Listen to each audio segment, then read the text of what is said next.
Coming to you from the city of the weird. Exploring topics from the esoteric and unexplored to dimensions unknown. Shining a light of truth on the darkest corners of our reality.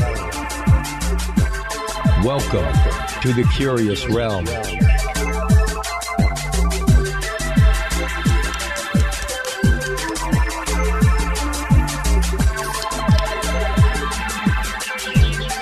So much to all of you who listen every week. Thank you all of you who have been listening for years. Thank you to our sponsors as well, especially our new sponsors, WebWorks Wireless.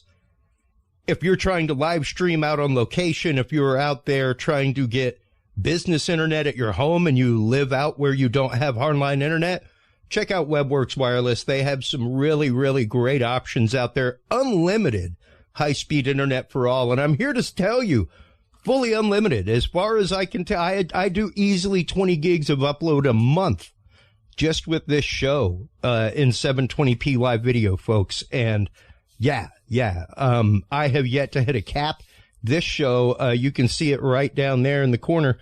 You can see where we actively live stream to our website every week from WebWorks Wireless equipment. So stop on by, check them out. WebWorksWireless.com is the website. Also, welcome to our other sponsor, brand new sponsor, our good friend, Dr. Catherine McGeorge.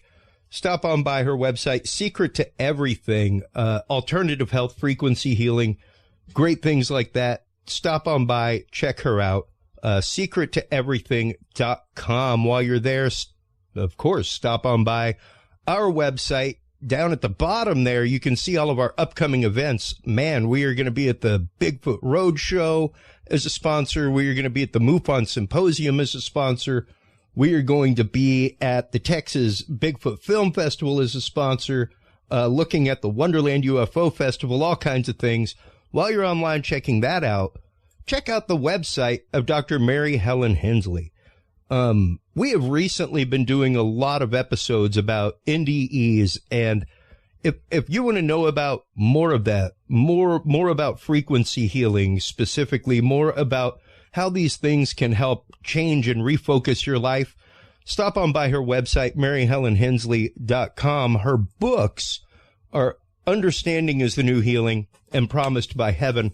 Welcome back to the show, Mary Helen Hensley. How have you been? Hi, I'm so glad to be here. I'm doing great, thank you. I'm so glad to have you back. I'm so glad to be here. As I told you in the pre-show conversation, one of my favorite things to do with this show is to demystify. A lot of people tune in and they expect to hear just conspiracy theory, things like that, because of the name of the show. But literally, it's more about, let's understand how we got to this point. Let's understand how we got to this understanding, even if it's a mutual understanding of a, quote, conspiracy theory. And let's break it down. Let's demystify it. And we've been doing a lot of episodes recently. We just actually had Dr. Scott M. Taylor, formerly of the Monroe Institute, who is now using binaural beat therapy in the process of replicating near-death experience. And not only that, but helping people attain that replicated experience for a prolonged time. So really interesting. And I know you yourself have had the near-death experience. You have been down that road in life. And one of the things that I've been wanting to talk about, not only with abductees and other experiencers, but near-death experiencers, is the other side of the afterlife, the when you come back. Is it always a good thing? Is it always the fact that your life is changed and refocused for the better? Are there people that come back and they're tortured by this experience? You, as somebody who work in the realm of healing these people and dealing with people who have these experiences regularly, what has your experience been, with near-death experience yourself, and what has it been on this edge of the topic as far as people that are, I guess, troubled by it? That's actually an excellent question, and I'm delighted that you want to talk about this because it's real. It's not just all about the, oh my God, I went to the other side and it was amazing. And it was. But like, one of the things that I am very grateful for is the privilege to be on the same circuit as so many of our near-death experiencers. Like I'd be out with the likes of speaking with Eben Alexander or PMH Atwater or Jim Bruton, who I mentioned to you before, Peter Bedard. There's so many different experiencers out there. And if I could tell you the late night conversations that we've had, because each of our experiences, whilst the outcome as far as what happened over there is extremely consistent, each of us have had an amazing and transformative experience when out of body. The experiences when coming back were completely varied. Some of them very similar. And I remember sitting up for hours with Jim Bruton, who I want you to get on this show. I told you before. Jim Bruton was a foreign correspondent for, I don't know who it was, CNN or NBC. And fascinating character. He's several inventions to his name, and he built his own airplane, two of them, as a matter of fact, and he was flying one of them and had a crash, and he died in a plane crash. I'm like, dude, dying in a plane crash, that's like the pinnacle for me. Walking away. Well, he didn't walk away from it, but he survived it afterwards. But his near-death experience was amazing, and he has this very different approach to explaining what it was that he saw. And I actually was very privileged to see him speak to a public audience for the very first time, which is always really, really interesting when you see somebody sharing that part of themselves for the very first time. So we end up having this conversation after his talk. It was amazing. Of course, my Mama Helen is 93 in a couple of weeks, and she is a crackerjack, and he and Mama Helen are just madly in love. And he just thinks she's the bee's knees. And so we just spent a lot of time at this particular event. I think it was in Philadelphia with the International Association for Near-Death Studies. And but we had hours where we spoke on the subject of what happened to us in our personal relationships, which I think is highly important when we came back.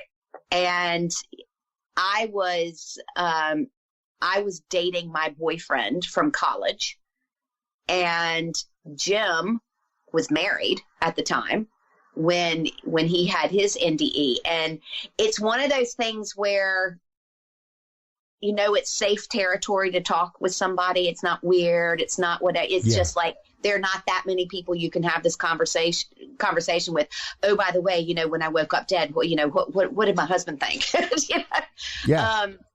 And so we got to really discuss that. And it was interesting because I was dating my college sweetheart. And so I'm from the South, as you can tell. And in the South, when you are still dating the guy that you were dating in college, your mom is like picking out the china patterns. Yeah. So when's the date? Oh, yeah. When is the date? And everybody's ready for that. And so we actually ended up moving back to the hometown of my boyfriend at the time, which was Charleston, South Carolina, which is where my NDE took place, which of course is why his presence in my life was so important for many reasons. He was a wonderful, wonderful person. But can you imagine when you're with somebody who's been through that type of experience? Like, what do you say to the counselor? Yeah. Well, so we had only just, we got engaged actually right after. So like we were that close to the whole marriage thing when it was happening. And it was when it happened, like I knew immediately when I came back that this was not going to last. And, it's not something that as a 21-year-old I could actually say out loud because I didn't know how to say it out loud. It started a very strange series of events for me as far as interpersonal relationships would go, because it was like I had this bizarre kind of autistic clock running in my head where I was like, okay, we've got 4 years and 28 days and 37 minutes in this relationship kind of thing. To the point like where when I was standing at the end of the aisle and the church was full of people and he was down at the end waiting, and my father looked at me and he goes, "You don't have to do this." And I looked back at him and I went, "Yes, I do." Even though I knew walking down that it was limited. Yeah. Now, can you imagine being the person on the other end? Like, it's unthinkable. Now, I can somewhat imagine, and at least being in your shoes, because I myself, as I've told you before when you were on previously, as my audience knows, I spent my first year in college as a seminarian for the Catholic Church.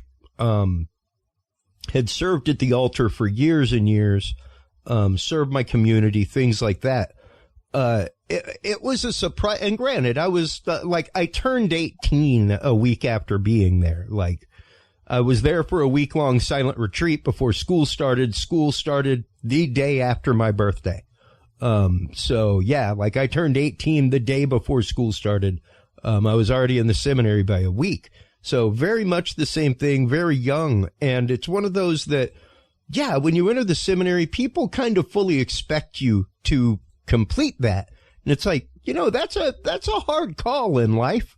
That's a hard call for an 18-year-old to make to begin with, much less for that 18-year-old to show up, share his experience about, I had an ecstatic experience with something beyond me that vibrated me enough and gonged my bell enough to bring me here to explore that connection more.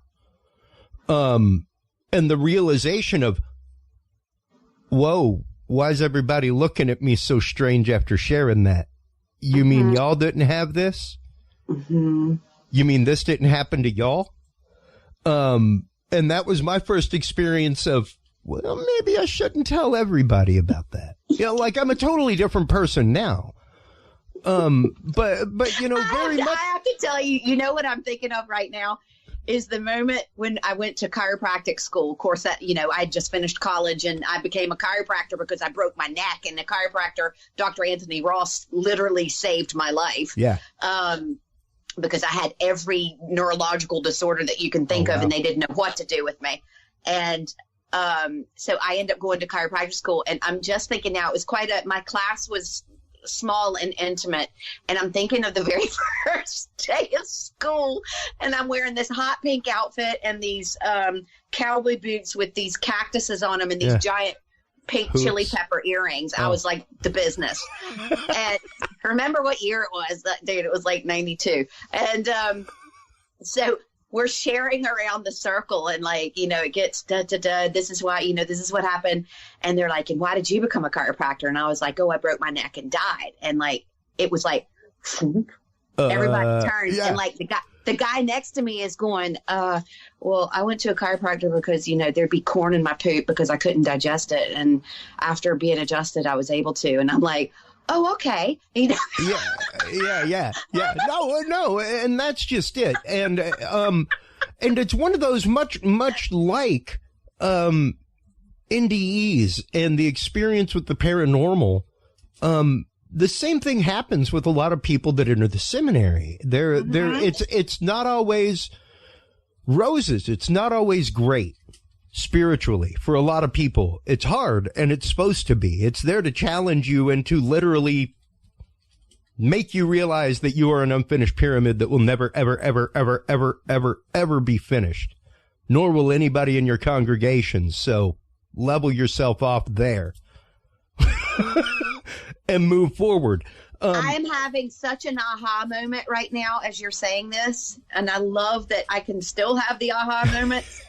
Because I can still give them to people sometimes. I don't know if you remember in the first time that we spoke that my father was a minister. Yes.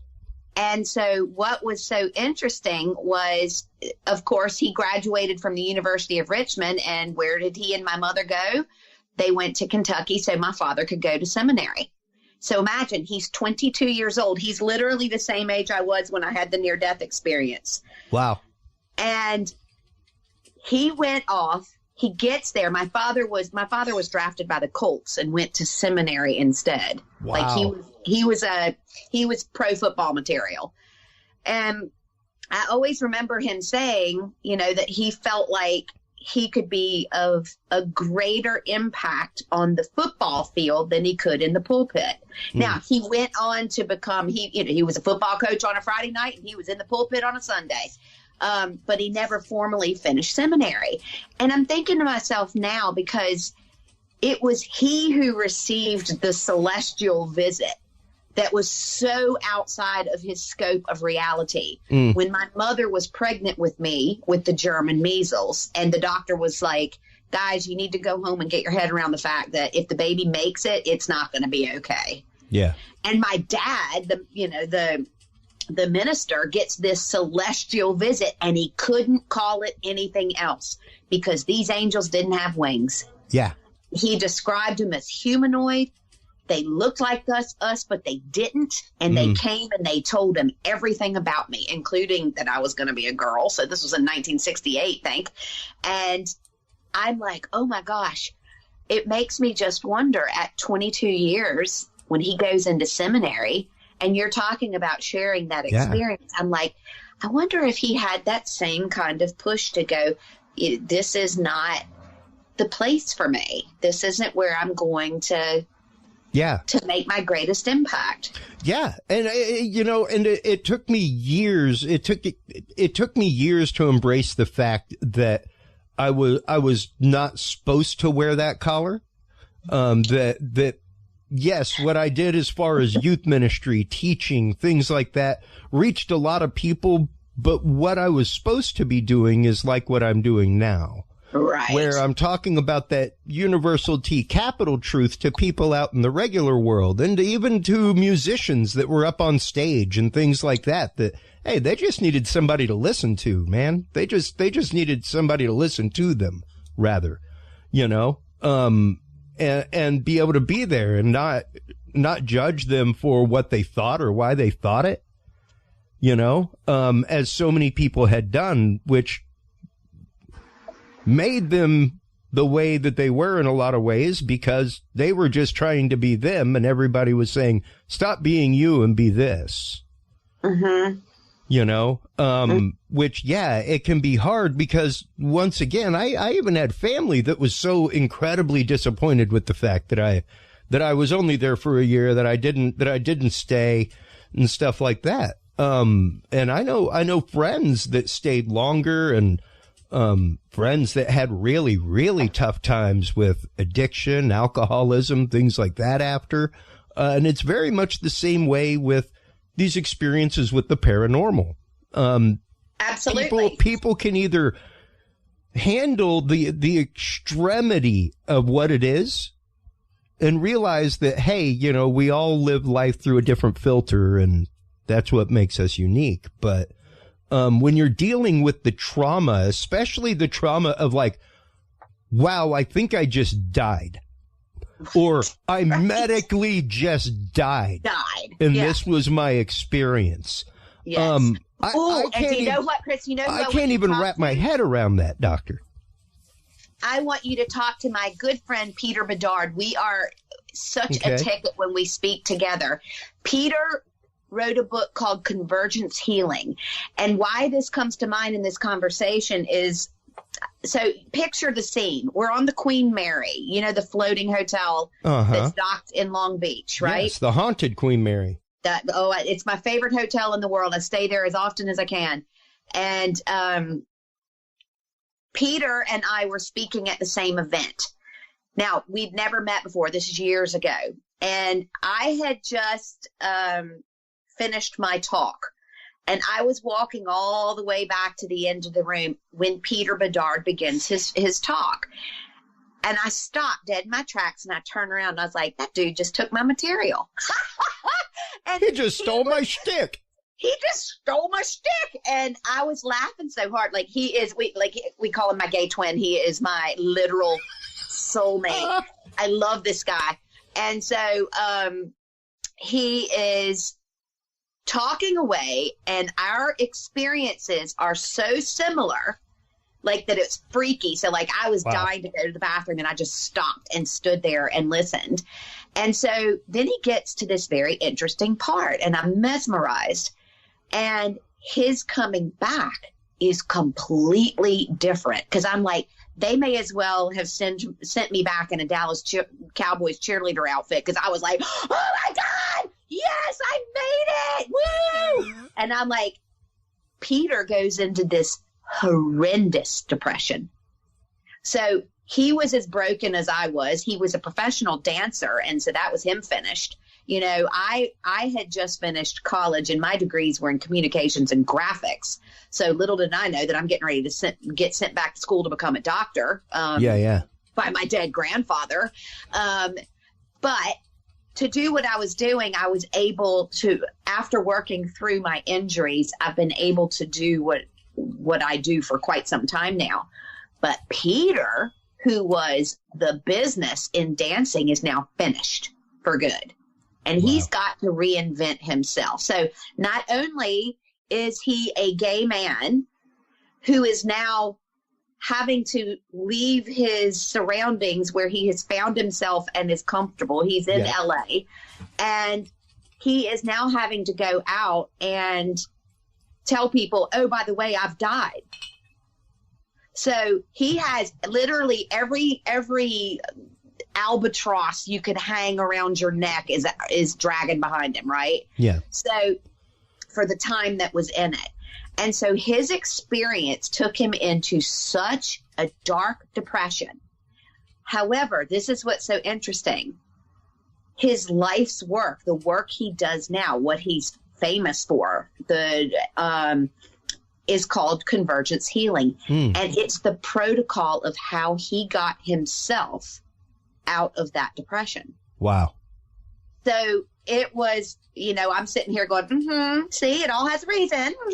Yeah. And, you know, but you can't say that to somebody who is like, you know, dying again would be way better than this. And and he'll just be like, I'm so pissed that I'm back. Well, you know, he was furious. Well, and there is very much also that concept of, especially when you're dealing with addiction, anything like that, of you could have 38 interventions in 42 months until that person is ready to accept the parameters in which they need to live life to change that.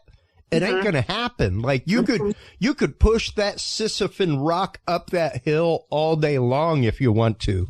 Right.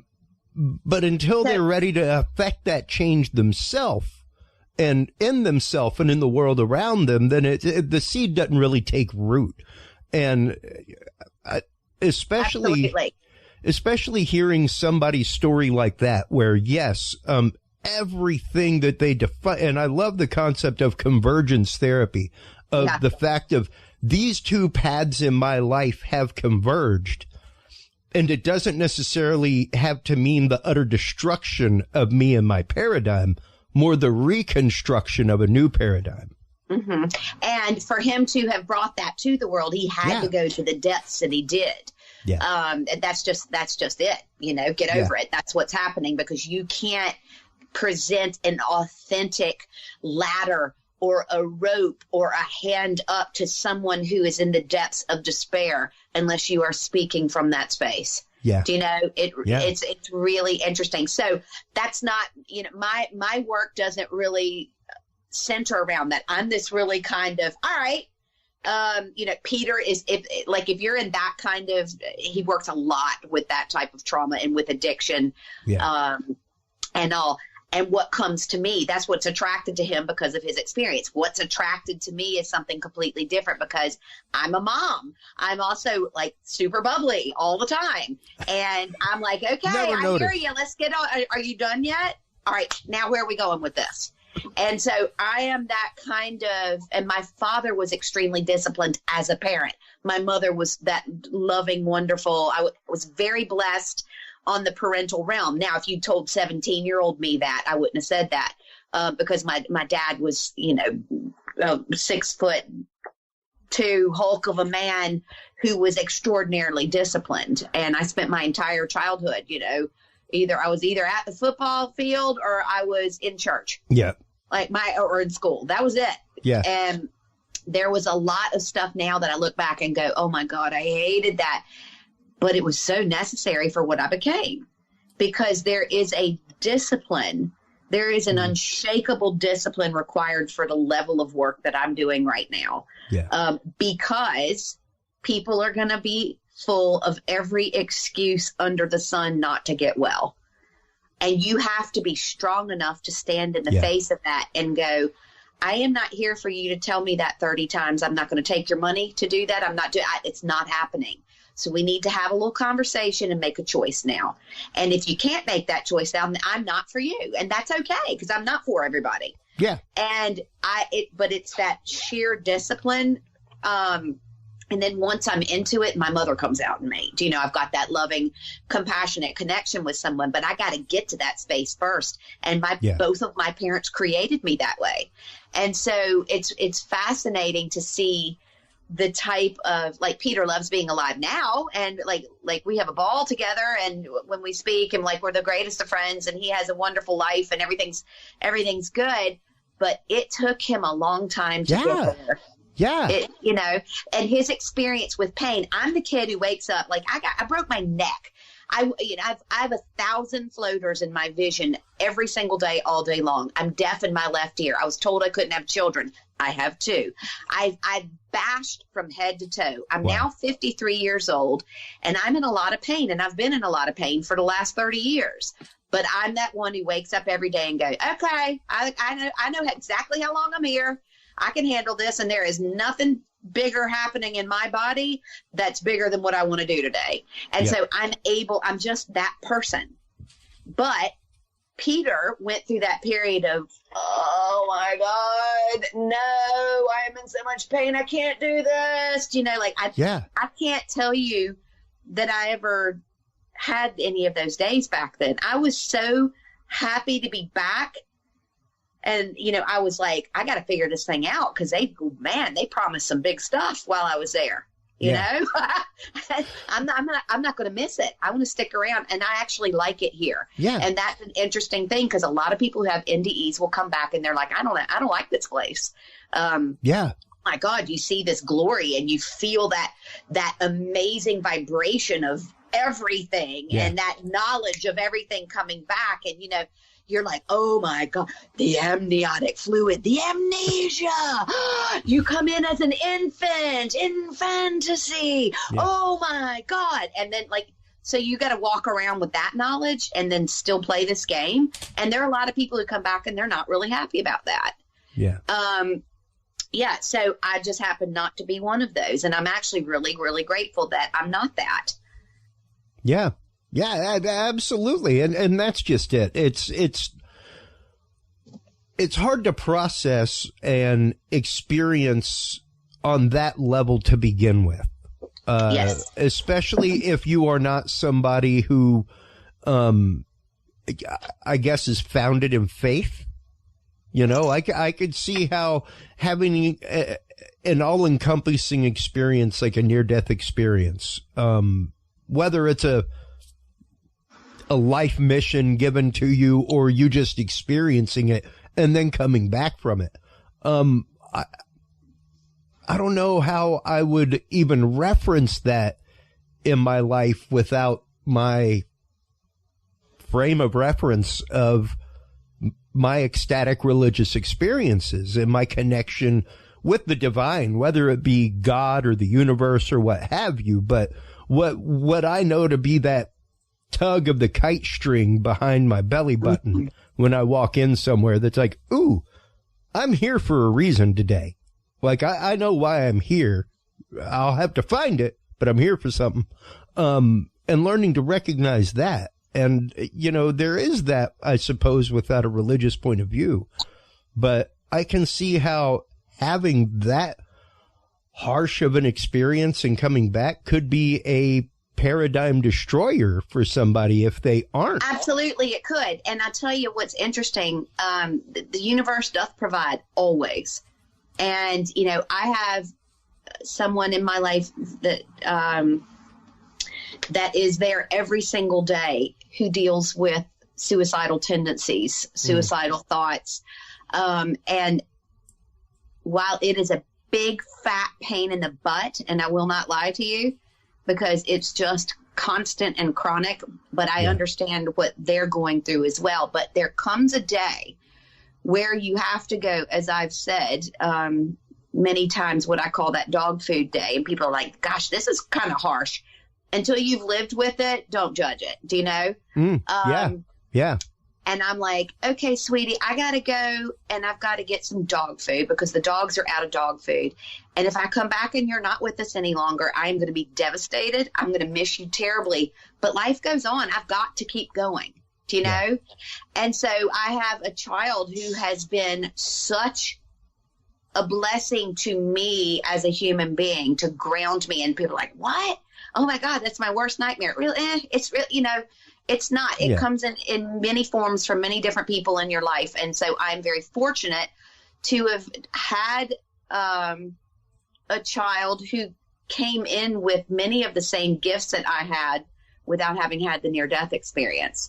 And so watching her unfold them and not want them and not want to deal with the fact that she'd know when somebody was going to die before they died, or that her dad was gone and she grew up without a dad at home, and all of the stuff that came on top of her that made her not want to be here. Yeah. And so to watch somebody access the depth of strength that it takes to wake up every day and overcome the choice that they made to come into this realm with only the knowledge, well, if I put myself here, there must be a reason. I don't know what it is, and I can't fathom why I would have done this to myself, but here I am. Now, and it has been incredible. When you say done this to yourself, explain that. Done this to myself, as in the child recognized, you know, she's been living with me her whole life, so she recognized, hang on, there's something outside of this. You know, I didn't just, you know, it wasn't just the sperm and the egg came together and bang, there I was. There was a soul plan that came here because she has memories of being in other places. You know, she has memories of being somebody else. She knows that she's not just this. So that's fact to her. So she can't unknow then that she put herself into this lifetime. Gotcha. As uncomfortable as it is and as difficult as it is, she's learning to go, you know, and so we had a long period of time where she tried to get out numerous times. And so as a parent, you look out and you go, oh my gosh, you know, wow, this is incredible. But it's no different than any of my folks I've worked with who've had near-death experiences who didn't want to be here.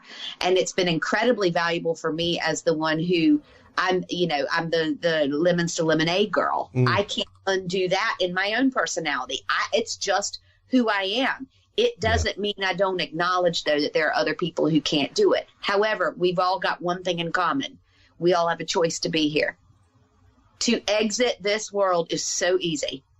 It is something that everyone has available to them 24/7 at the snap of a finger. Yeah. And so that's the thing that we all have to remember with that. And so those who struggle after an NDE, that's no different than someone who struggles with suicidal ideation. It's no different than somebody who hates their life, you know, and but wakes up still and goes another day. Why is it? What is it that makes them stay here? There's that tiny spark, that little rivulet, that connection to that innate knowing that they're the ones who put themselves here for a reason. And even though they can't hang on to it, they can't grasp it, they know it's there. And it's that tiny little thing that keeps them from going, that makes them stay. And for those out there who are listening to this, Mary, that have gone through this, that are feeling this way, what is the beginning of healing for them? Because that's what you focus on in your work is the actual healing of people after NDEs, the healing of people after traumatic experiences in life. So what are the steps to begin that process of healing and at least,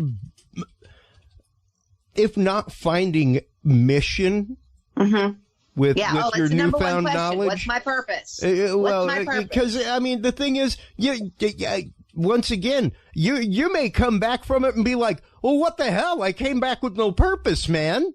Like, you're straight up like 22 in the Disney movie. Like, I'm just searching for a purpose. Once I have a purpose, then I can go down to earth. But until I'm assigned a purpose or have a purpose or find my purpose, I can't even be there and participate in that place. It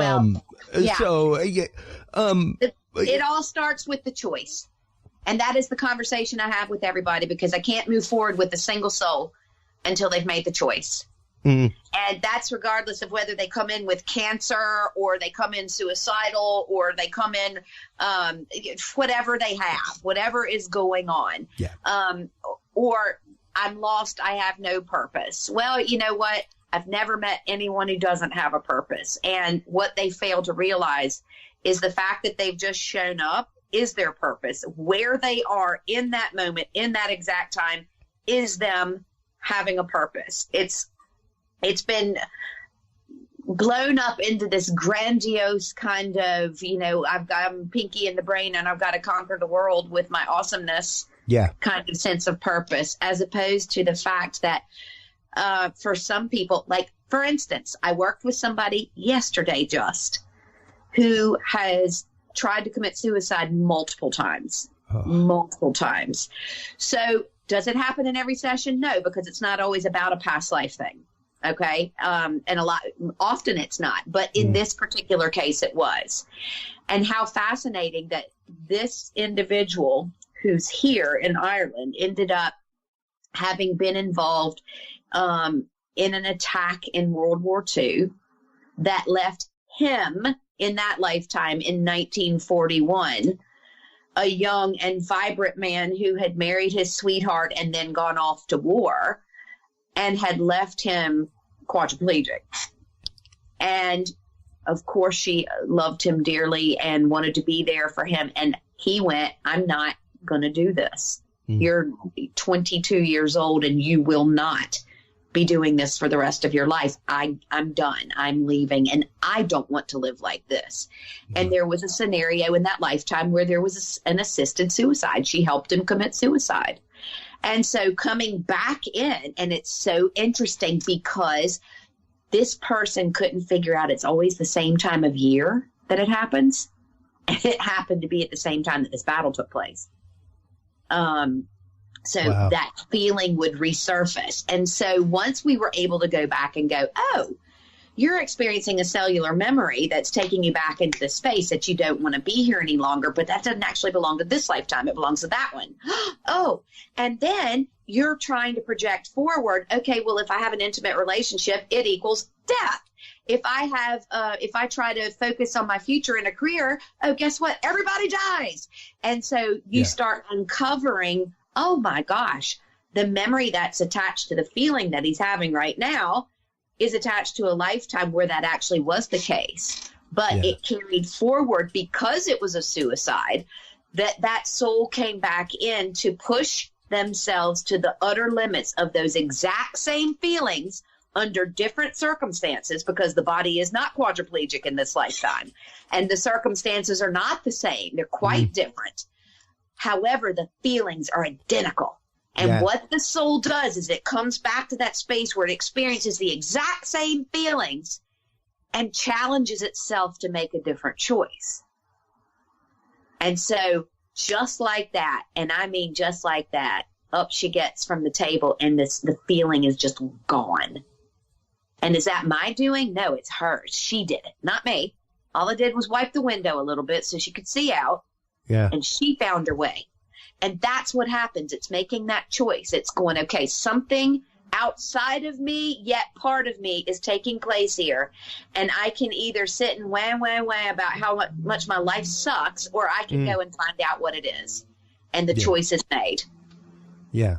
And I guess as with the choice to take any first step whether once again it's somebody who's an addict or somebody who's, taking the first steps in a spiritual journey, what have you. The first step's always the hardest, but once you're on that road, I guess, how do you learn to process the fact that, you may not have a grandiose purpose in the machine of the universe, all purposes are grandiose, sure. but in the illusion of the Earth experience. Yes, in the attachment that we have. In the attachment that we have. Let me rephrase that. Because it's coming back and recognizing that you could be working on, what we call a thread of lifetime, thread of experiences that are giving you a well-rounded 360-degree, this could have been multiple lifetimes where she experienced suicide. Yeah. You're just weaving a fiber in the rope of your life right now as far as being a soul. Which is a very grandiose and wonderful thing. But it might not be, it might not get you a star on the Walk of Fame. Yeah. It's something that's completely different, but in the soul's intricate plan, it's massive. Therefore, I can answer and answer honestly any person who looks at me and goes, I have no purpose. I don't know my purpose. You're doing your purpose. You're here doing that purpose, and that lost, horrible feeling that you feel right now, and the way you're going to eventually move yourself out of it is your purpose. That's what you're doing. Yeah. Yeah. And I guess that I guess is where a lot of people might get tripped up, is the fact that the purpose is just you. It's not to change anybody else. It's not to work on anybody else. It's not to help anybody else. It's not to bring some insane knowledge from the other side to the rest of the world and a grand revelation that will change mankind. Exactly. It is to work on you. Exactly. And people are really being confronted with this right now. We got the gift of COVID.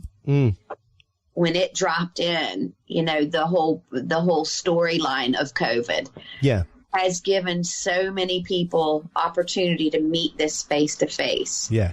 Because, oh my Lord, the judgments flew and the finger pointed, and it's on the scale. The storyline is different than what we would have seen, 75 years ago in World War II, but it's on the same scale.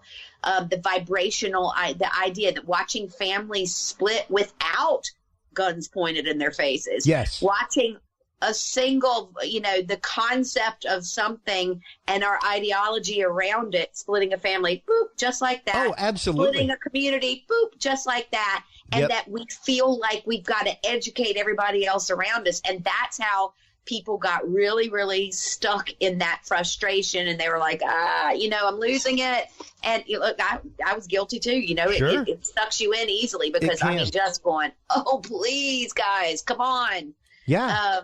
It can. And it can be really hard to not get stuck in that concept of thinking. One of the caveats I give people all the time is beware of the phrase, those people, period. I don't care in what context. More beware of the person that says those people. Because that in and of itself is a distillation mentality that does not allow for the panoply of universal thought that may be going on in that literal individual's head. Exactly. So it's like the culture of trying to erase history. Like, why on earth would one try to erase history when it is the very foundation upon which we build our future? And, it's like, because we want everything to be the same and everybody to feel the same and that's not how it works here. That's why it never works here. Yeah. So people can vote for that and march for that and do whatever they want for that. Do we grow globally as a community where we learn through processes where, the vast majority of a group of people could turn around and go, oh my God, that's appalling behavior. Nobody should do that. Do you know? Yeah, we grow through things like that together, but everybody will never be on the same page because that's not what this place is designed for. Yeah. Therefore we suffer. Well, and I think that part of that suffering comes from the fact of our expectation, and really our expectation of well, everybody thinks this way. I remember not too long ago, a very good friend of mine, shout out to you, Wavy Dave, my old drummer from my old Grateful Dead band. His sister passed, and he was very, very worried about going to the funeral.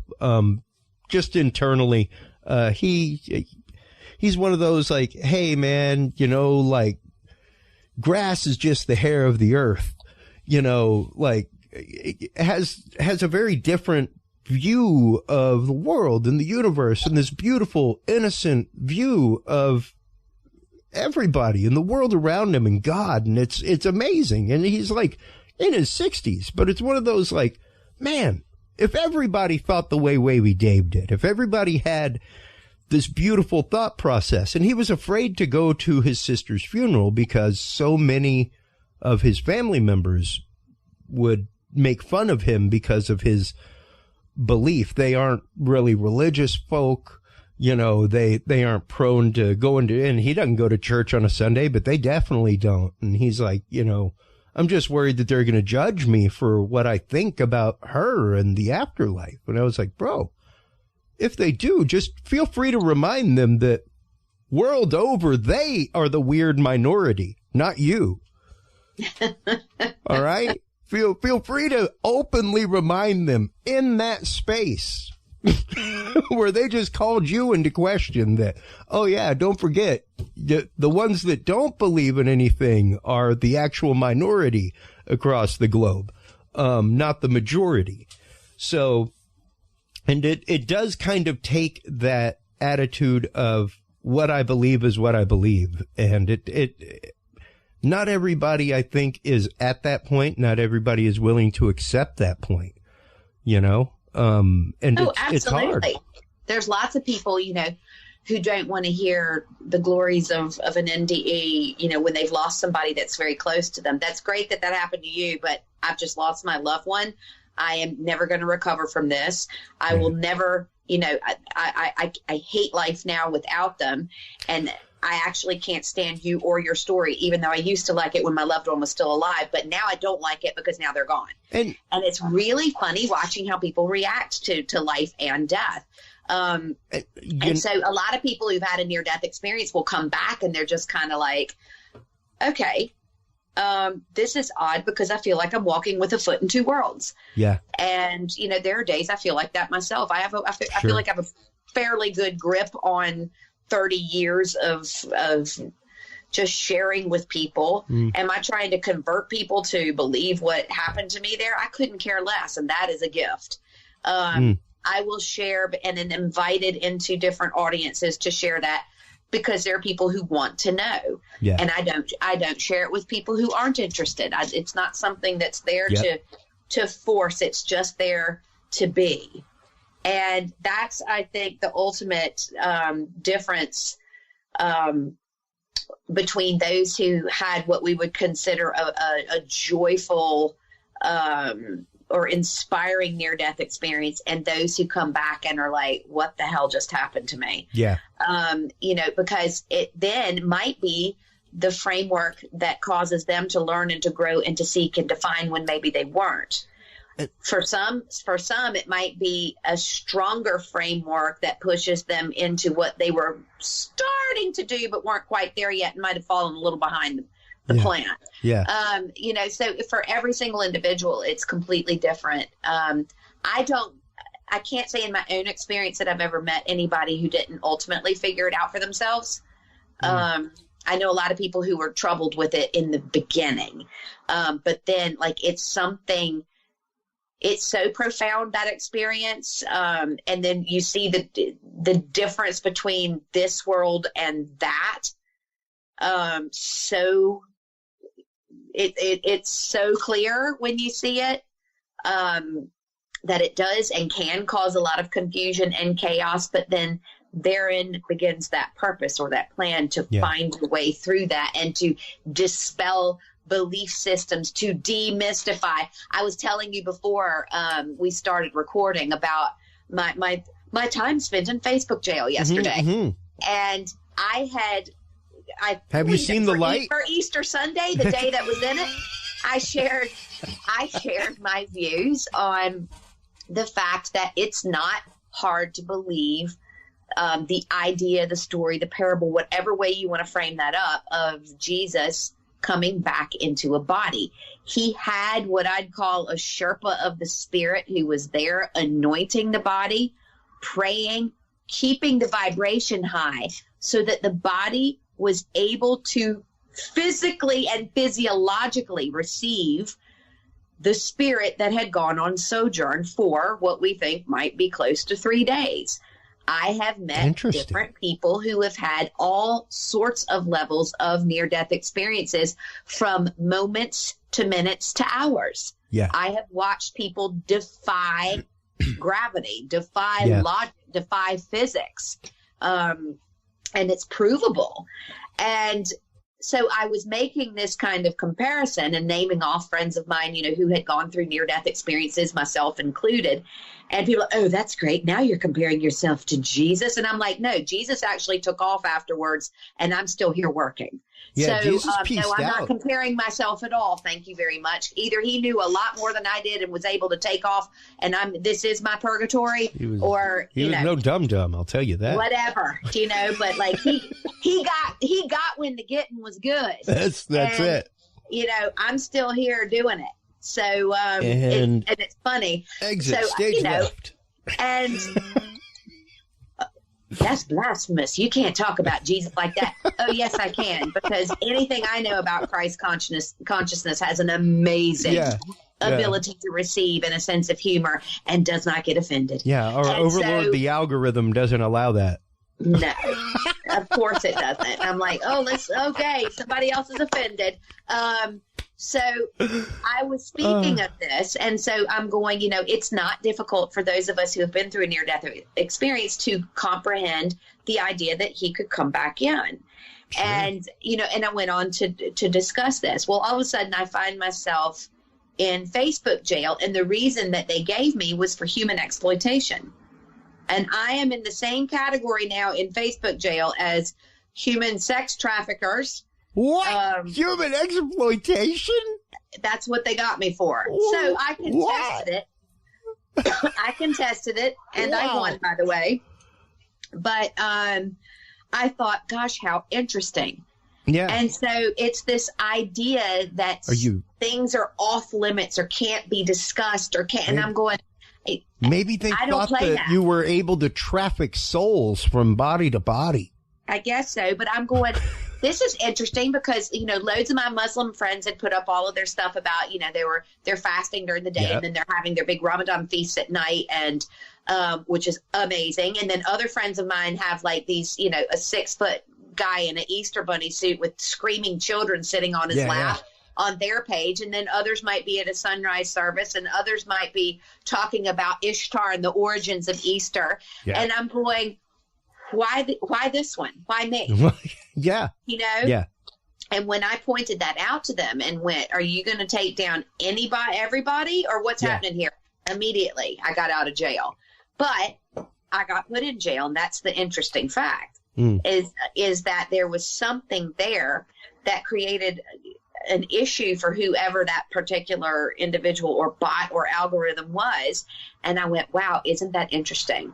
That I would not deface, defame, or defile anyone's religious belief, but I would contribute my own personal experience, and that becomes an offense. Anathema. Yeah. And I thought, wow, how interesting. Well, and a minute ago, I didn't want to interrupt you because you were on a really, really good point about meeting people at services and funerals and seeing that moment where you would love to talk with them, but you can't. And it just dawned on me the concept of they themselves have been through a type of literal near-death experience. where perhaps, they've been sitting in a hospital for 45 days, you know, things like that. And they have been literally suffering alongside this person. And it can be harder, if not as harder than the experience itself, I think, sometimes for the survivors on that end.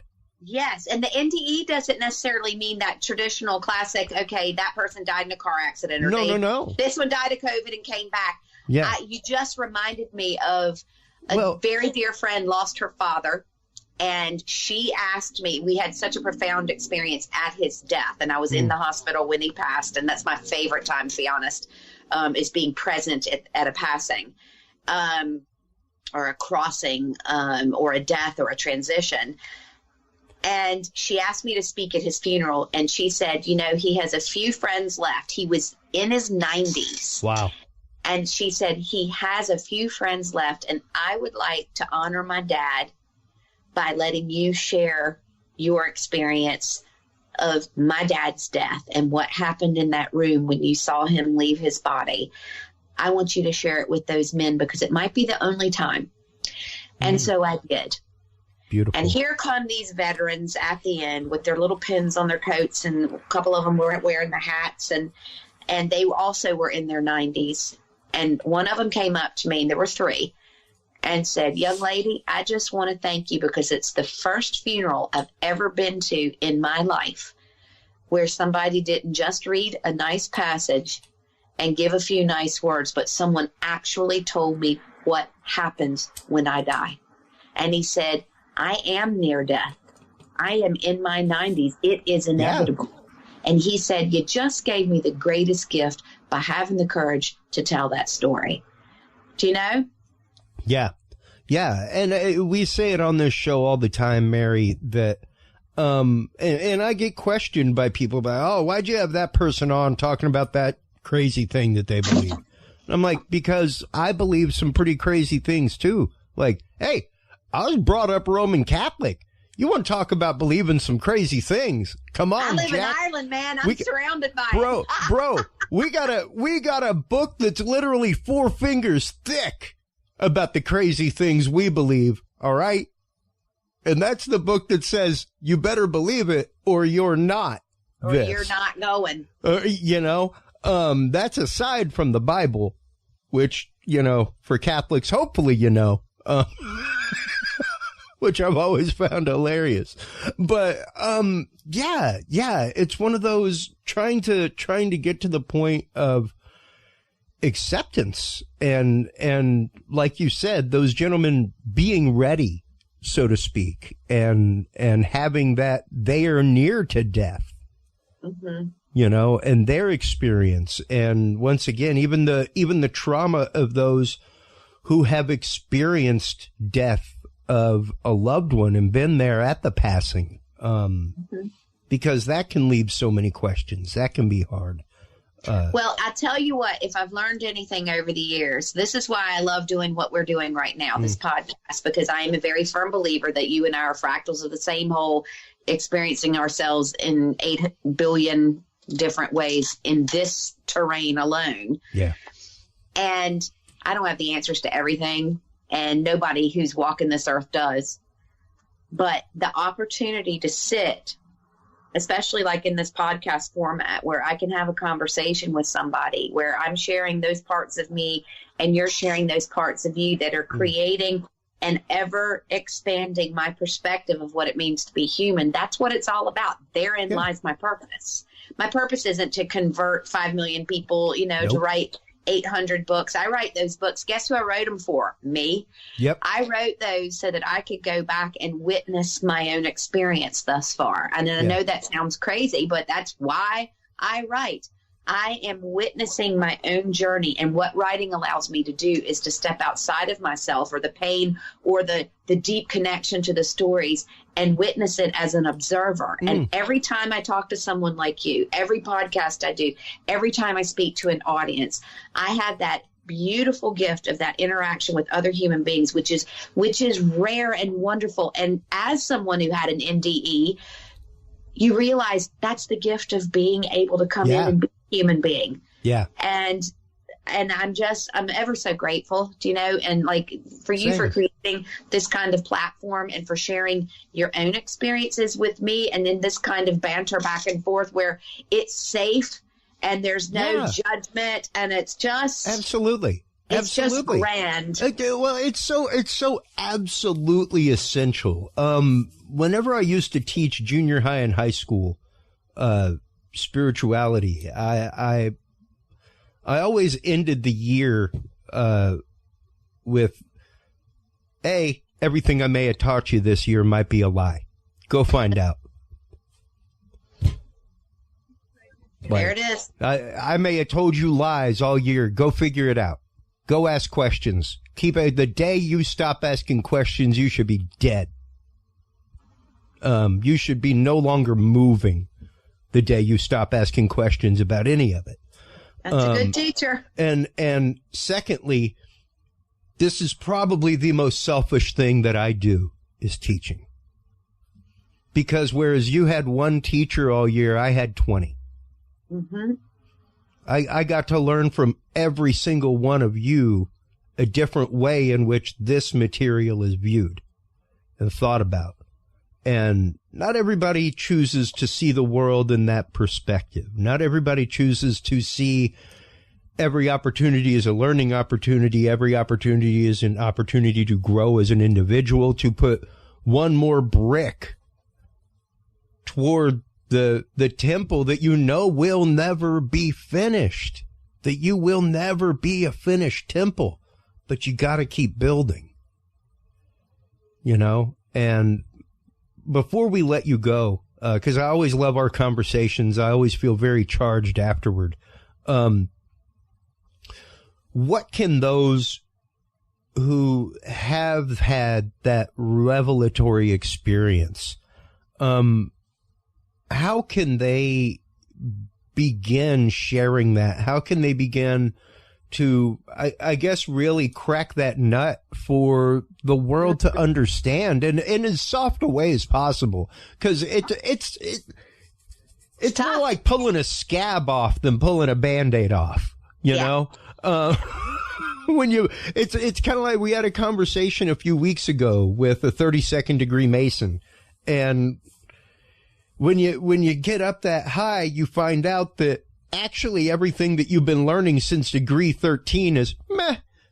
Like really all you needed to know was back there. So the question now is, how have you grown from there to now? And how are you going to enact all of this now the way you should have been since then? Now that you know that.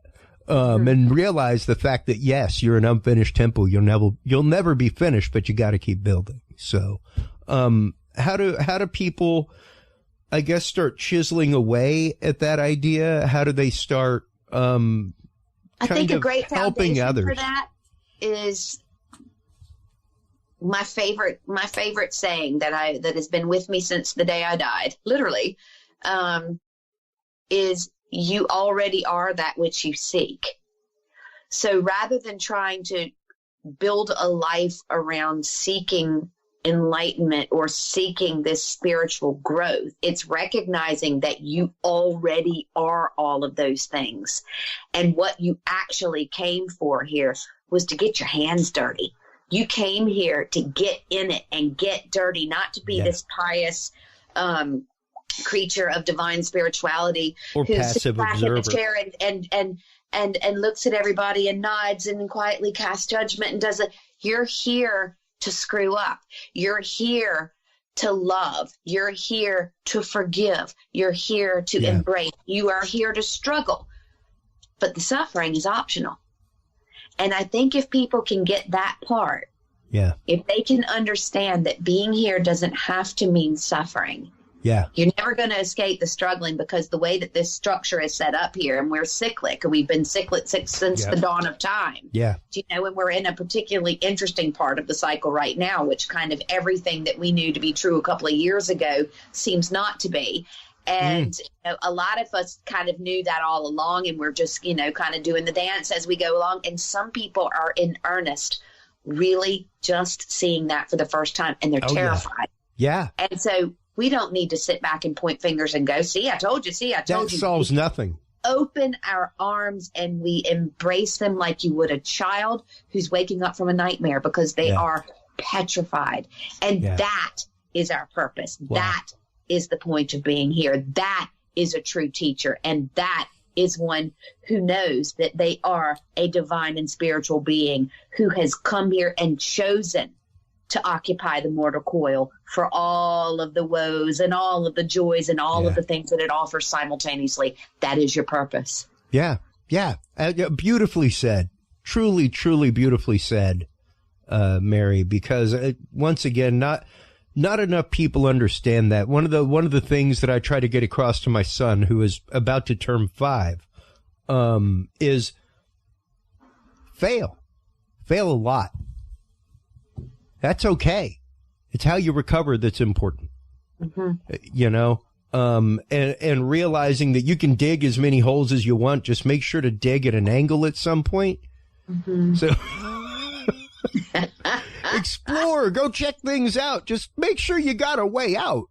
Make sure. And if your parents out there, don't impose your fears on your children. That's it. Good God, it's like, my daughter had her first gig up in Dublin last night, and she was so excited. But she's getting ready to turn 20, and she's in that kind of rock star phase of life and going on. And for me to sit back, okay, oh my God, make good choices.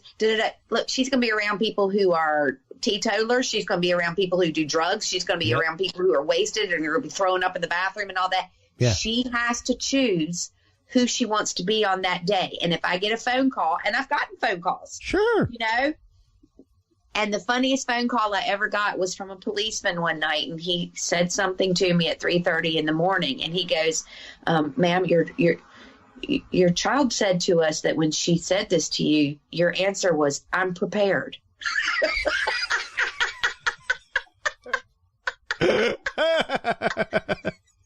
And I meant that with all of my heart. That's right. I was prepared for whatever, because my job isn't to experience her life. It is hers to experience. That's right. That's right. And it's hard. And it's hard even if you come back with a purpose to not want to try and impose purpose upon everybody. Exactly. I think that's a big lesson that a lot of people piously on both sides of this coin need to learn. Absolutely.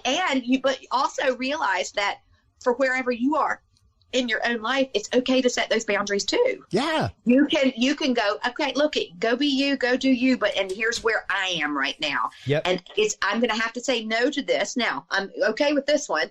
I'm going to have to say no, this is where I am. This is what I'm able to show up for. And that's okay. Yeah. They're where they are, you where you are. And, in some cases, never the twain shall meet. And in other cases, you might find your way together through it. It might be bumpy.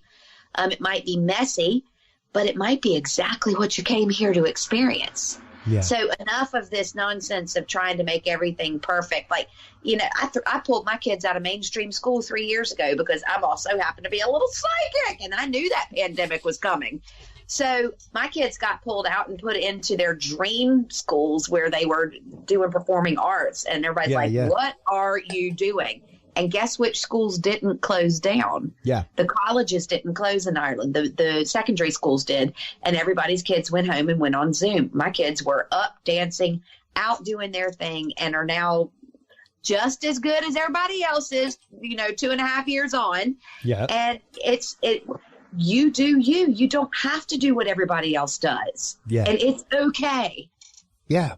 Yeah. And, especially, once again, just the topic of this life after the afterlife, incredible to sit back and talk with you about this, because once again, I think everybody, whether it's a paranormal experience, UFO encounter, religious experience, near-death experience, astral projection, what have you, everybody looks at these situations with a pair of rose-colored glasses, thinking that, you know, oh, if I could only have this, then the answer would occur. And no, sometimes it leaves you with way many more questions than answers. And sometimes, it straight up ruins your life, you know? And that's a sad reality to know that there's a percentage of people, and it's not a small percentage, that it takes a heavy toll on them. And sometimes even the fact of, even if they don't believe, just not even being able to talk to somebody about it, you know? So, before we let you go, Mary, where can people go to get a hold of you? MaryHelenHensley.com. To come talk about it. How can they get a hold of you for private sessions? How can they get a hold of you for chiropractic therapy? Do you travel to Texas for chiropractic therapy? Can you do it over Zoom? I can talk. Would you believe, every time, what's happened now is especially through the pandemic, I did so many podcasts, that what happened was I started getting into the thousands of emails after podcasts. And wow. As you can imagine, for someone who I'm here to help and serve, it became very difficult because some of these things were very time sensitive and I couldn't get to everybody. There's just not enough hours in the day to do it. Yeah. Or else I'd be online 24/7, and I can't do that. That's not congruent with my life. And so I had to kind of go, okay, I've got to come up with something different. So coming up shortly, and I'll be sure to give you the details on it, I actually have a new show coming out called the Mary Helen, and it's just me doing it. It's actually really fun, and I try to cover a lot of the topics and subject matter that people would ask about in these emails, because I simply just can't do the one-on-one sessions online anymore because there are too many of them. Yeah. And so like I was drowning, and it wasn't good for me because I was feeling like, oh my gosh, I just can't show up for everybody. And I didn't like the way it was making me feel. So I went, okay, you've got something you want to talk about and something you want to share. How can you do this? And so I created the Mary Helen, and having a really good time doing it. I've got the first episode done, and now we're gonna do 3 episodes before we start releasing. And it's just in a really fun and playful Mary Helen kind of format.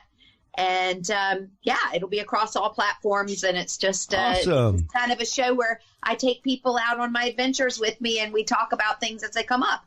Wow. So Well, and you actively have a couple of speaking engagements coming up, one of which you are actively the MC of. So tell us about those. Keynote speaker. I'm on the keynote speaker, actually, not MC. Sorry. 11th of May, I'm at one of my favorite places in the world. I love the Association for Research and Enlightenment. That's the Edgar Cayce facility in Virginia Beach. It's near and dear to my heart because my grandfather, he worked with Cayce. He met him first when he was 15. Wow. And then he went off and became a surgeon and doctor, and he and Cayce consorted on some cases and all. And my mother is turning 93, and we are going to Virginia Beach because that's her father, and she's very proud of that. And so we're going to have a little celebration there, a little surprise party with our VA Beach family. And so that's going to be fun. And then I'm bringing her back to Ireland with me, and we'll be going over in July to the Glastonbury Symposium, where I'm speaking. And I'm just really excited about that because it's just so much fun. So much fun. So lots of really interesting projects going on, and a couple of new books in the works, and so all is well. Well, fantastic. Once again, I can't thank you enough for always coming on whenever I contact you. You are always welcome on this show. I thank you because I love it, and I really, really enjoy.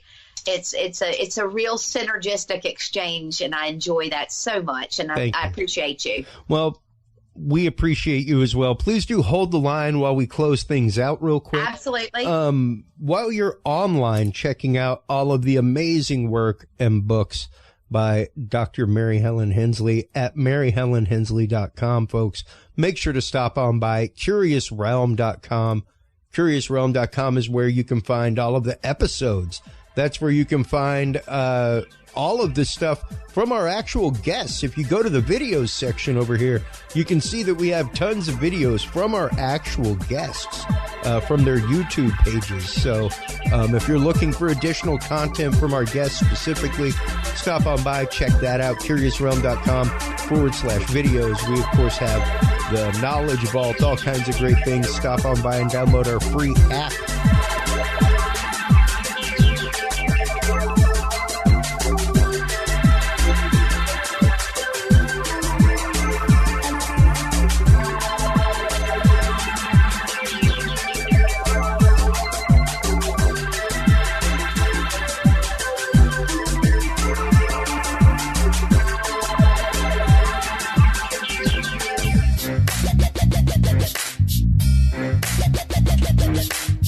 With the rise in attention to the health benefits of cannabis and cannabinoids, including CBD, True Hemp Science has become one of the premier providers of full-spectrum CBD and CBD-related products. Using a proprietary spagyric process, True Hemp Science extracts maximum benefit from the whole hemp plant. Buds, leaves, stems, seeds, even roots. Every part of the plant is used and then reused to formulate a rich, complex profile of CBD, CBD derivatives, and terpenes guaranteed to provide the relief and benefits you need daily. Visit TrueHempScience.com to experience the best CBD oils, edibles, and topicals on the market today. And use code CURIOUS7 to save 7% off your entire purchase of $50 or more and get 2 25-milligram CBD cookies or brownies free. That website again is TrueHempScience.com and the code is CURIOUS7.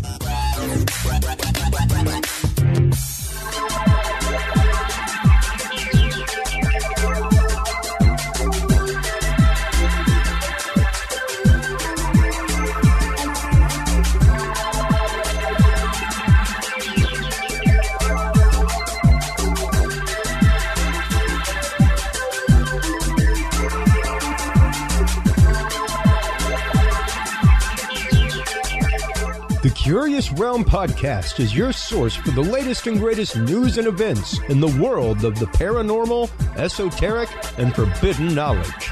And there's no better way to spark the conversation than with items from the Curious Realm store. Choose from fan favorites like hoodies, mouse pads, coffee mugs, and more.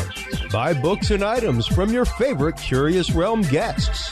Get your hands on the latest gear for paranormal investigations and experiments we discuss on the show. Open your web browser and stop on by the Curious Realm store at curiousrealm.com/store to buy the latest Curious Realm wear and out-of-this-world gifts for yourself, your family, or a mind that you want to open. That website again is curiousrealm.com/store.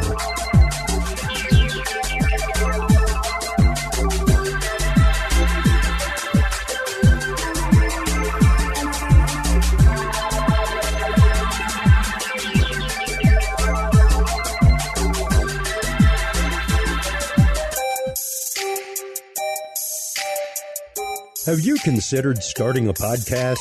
Looking for a way to make your business a voice of authority in an industry? Then Podcast Cadet is the solution for you. Whether starting a podcast for yourself, your brand, business, school, church, or just plain fun, Podcast Cadet is here to help you navigate the waters of the podcast industry. Specializing in one-on-one consultation and training with industry professionals in fields ranging from podcast technology and editing to distribution, monetization, and even social media strategies. Podcast Cadet tailors their services to the specific needs of you and your podcast. Do you already have a podcast and trying to find ways to engage and grow your audience?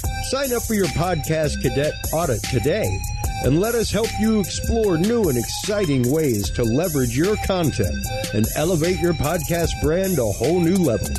From consultational workshops to affordable podcast production and maintenance packages, Podcast Cadet is your one-stop shop for everything podcast related on the internet. Visit podcastcadet.com today to sign up for your consultation or training and use code CURIOUS20 to save 20% off your entire purchase. That website again is podcastcadet.com. And welcome back, everybody. Thank you so much, as always, to all of our sponsors, especially our new sponsor, Dr. Kimberly McGeorge. Stop on by her website, secrettoeverything.com. She has some amazing reading services, area clearing services if you have houses that are having issues. If you're wanting to learn to remote view, stop on by, check her out. That is secrettoeverything.com. In addition to that, make sure to stop on by WebWorks Wireless. They are our official sponsors for all of our website live streams. For those of you that have been tuning in to our live streams directly on our website and on the Curious Realm app, that is all coming to you via WebWorks Wireless. They have high-speed internet for all, fully unlimited cellular packages, folks. Anywhere that you get AT&T wireless service, you will get internet. And I guarantee you right now, I have been using this for, well, pretty much since the beginning of Curious Realm, and traveling the country as a technician like I do, live streaming the show. I have been getting amazing quality out of it, and unlimited, truly unlimited. I am one of the benchmark people who's out there trying to put up like 20 gigs of upload a month through this thing is what I'm averaging, and it is yet to be capped. It is yet to be throttled. Stop on by, check them out. WebWorksWireless.com is the website that you want to go to. Our guest in this second part, Charles Christian. He is the author of Haunted Landscapes, Volume 1, Shuckland. Man, I have been reading this. I am probably about 90 pages into it right now, and I love the writing of Charles Christian. It is such a comfortable voice in my head whenever I read your work. Charles, how have you been doing? I've been doing fine, and good to speak to you again, and especially on the new show in the new format. Absolutely. That's excellent. Well, it's been a great growth path, as I told you in the pre-show interview, and it's been really an honor to have folks like you not only come on the previous incarnation, but on the new one as well, to come in and share your wealth of knowledge about the weird, the fantastic in the UK. The UK is such a hot spot for paranormal activity for centuries. I mean, one of the things I tell people all the time, whenever we talk about crop circles, things like that, 90% of the time within 5 minutes, we'll see a comment of like, crop circles are hoaxes. And typically my response is, well, the accounts of them go back to like the 1500s. And you know what they didn't have time to do in the 1500s? Destroy half a field of wheat. They were busy like fighting the Black Plague and trying to live. They weren't trying to hoax their neighbor and ruin their crop. So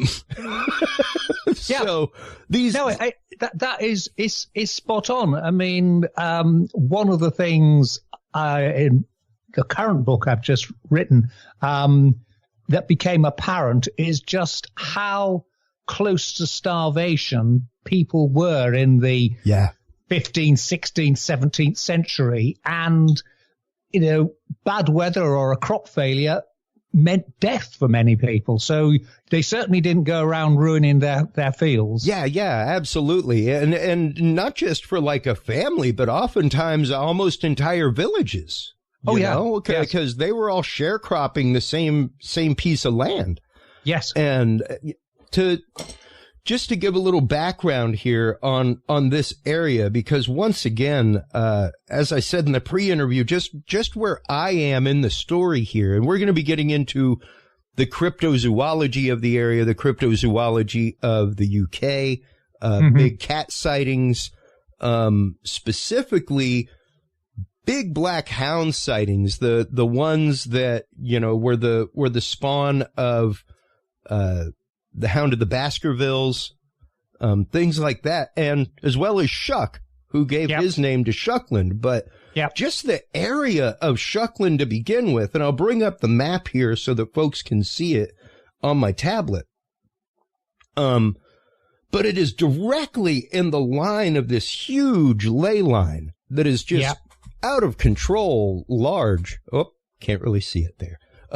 But the things that have been happening in this area for years, are stuff that would happen in big city medieval times. Like you have poisonings, you have plots against each other.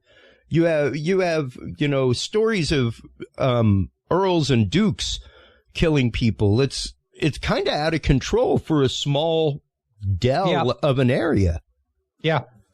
I mean, one of the things that's forgotten now is that this part of the world, East Anglia, which is basically the counties of Norfolk and Suffolk, and anybody listening whose grandparents were in the American Air Force in World War II, they'd be familiar with the area because this is where all the American bases were built, because it's the bit of England that sticks out the most and is therefore the shortest distance to continental Europe.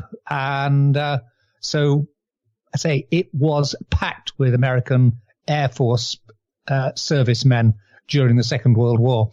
But you know, before that, it was very, very primitive, but going way, way back, Norwich was the second biggest city after London in the whole country. It was very wealthy. There was a lot of wealth from wool, which is why there are so many churches around here. So it's got a legacy history, if you like. It's sort of more recent history is a bit dull, but the latest stuff is really hot. The earlier stuff, is really hot. And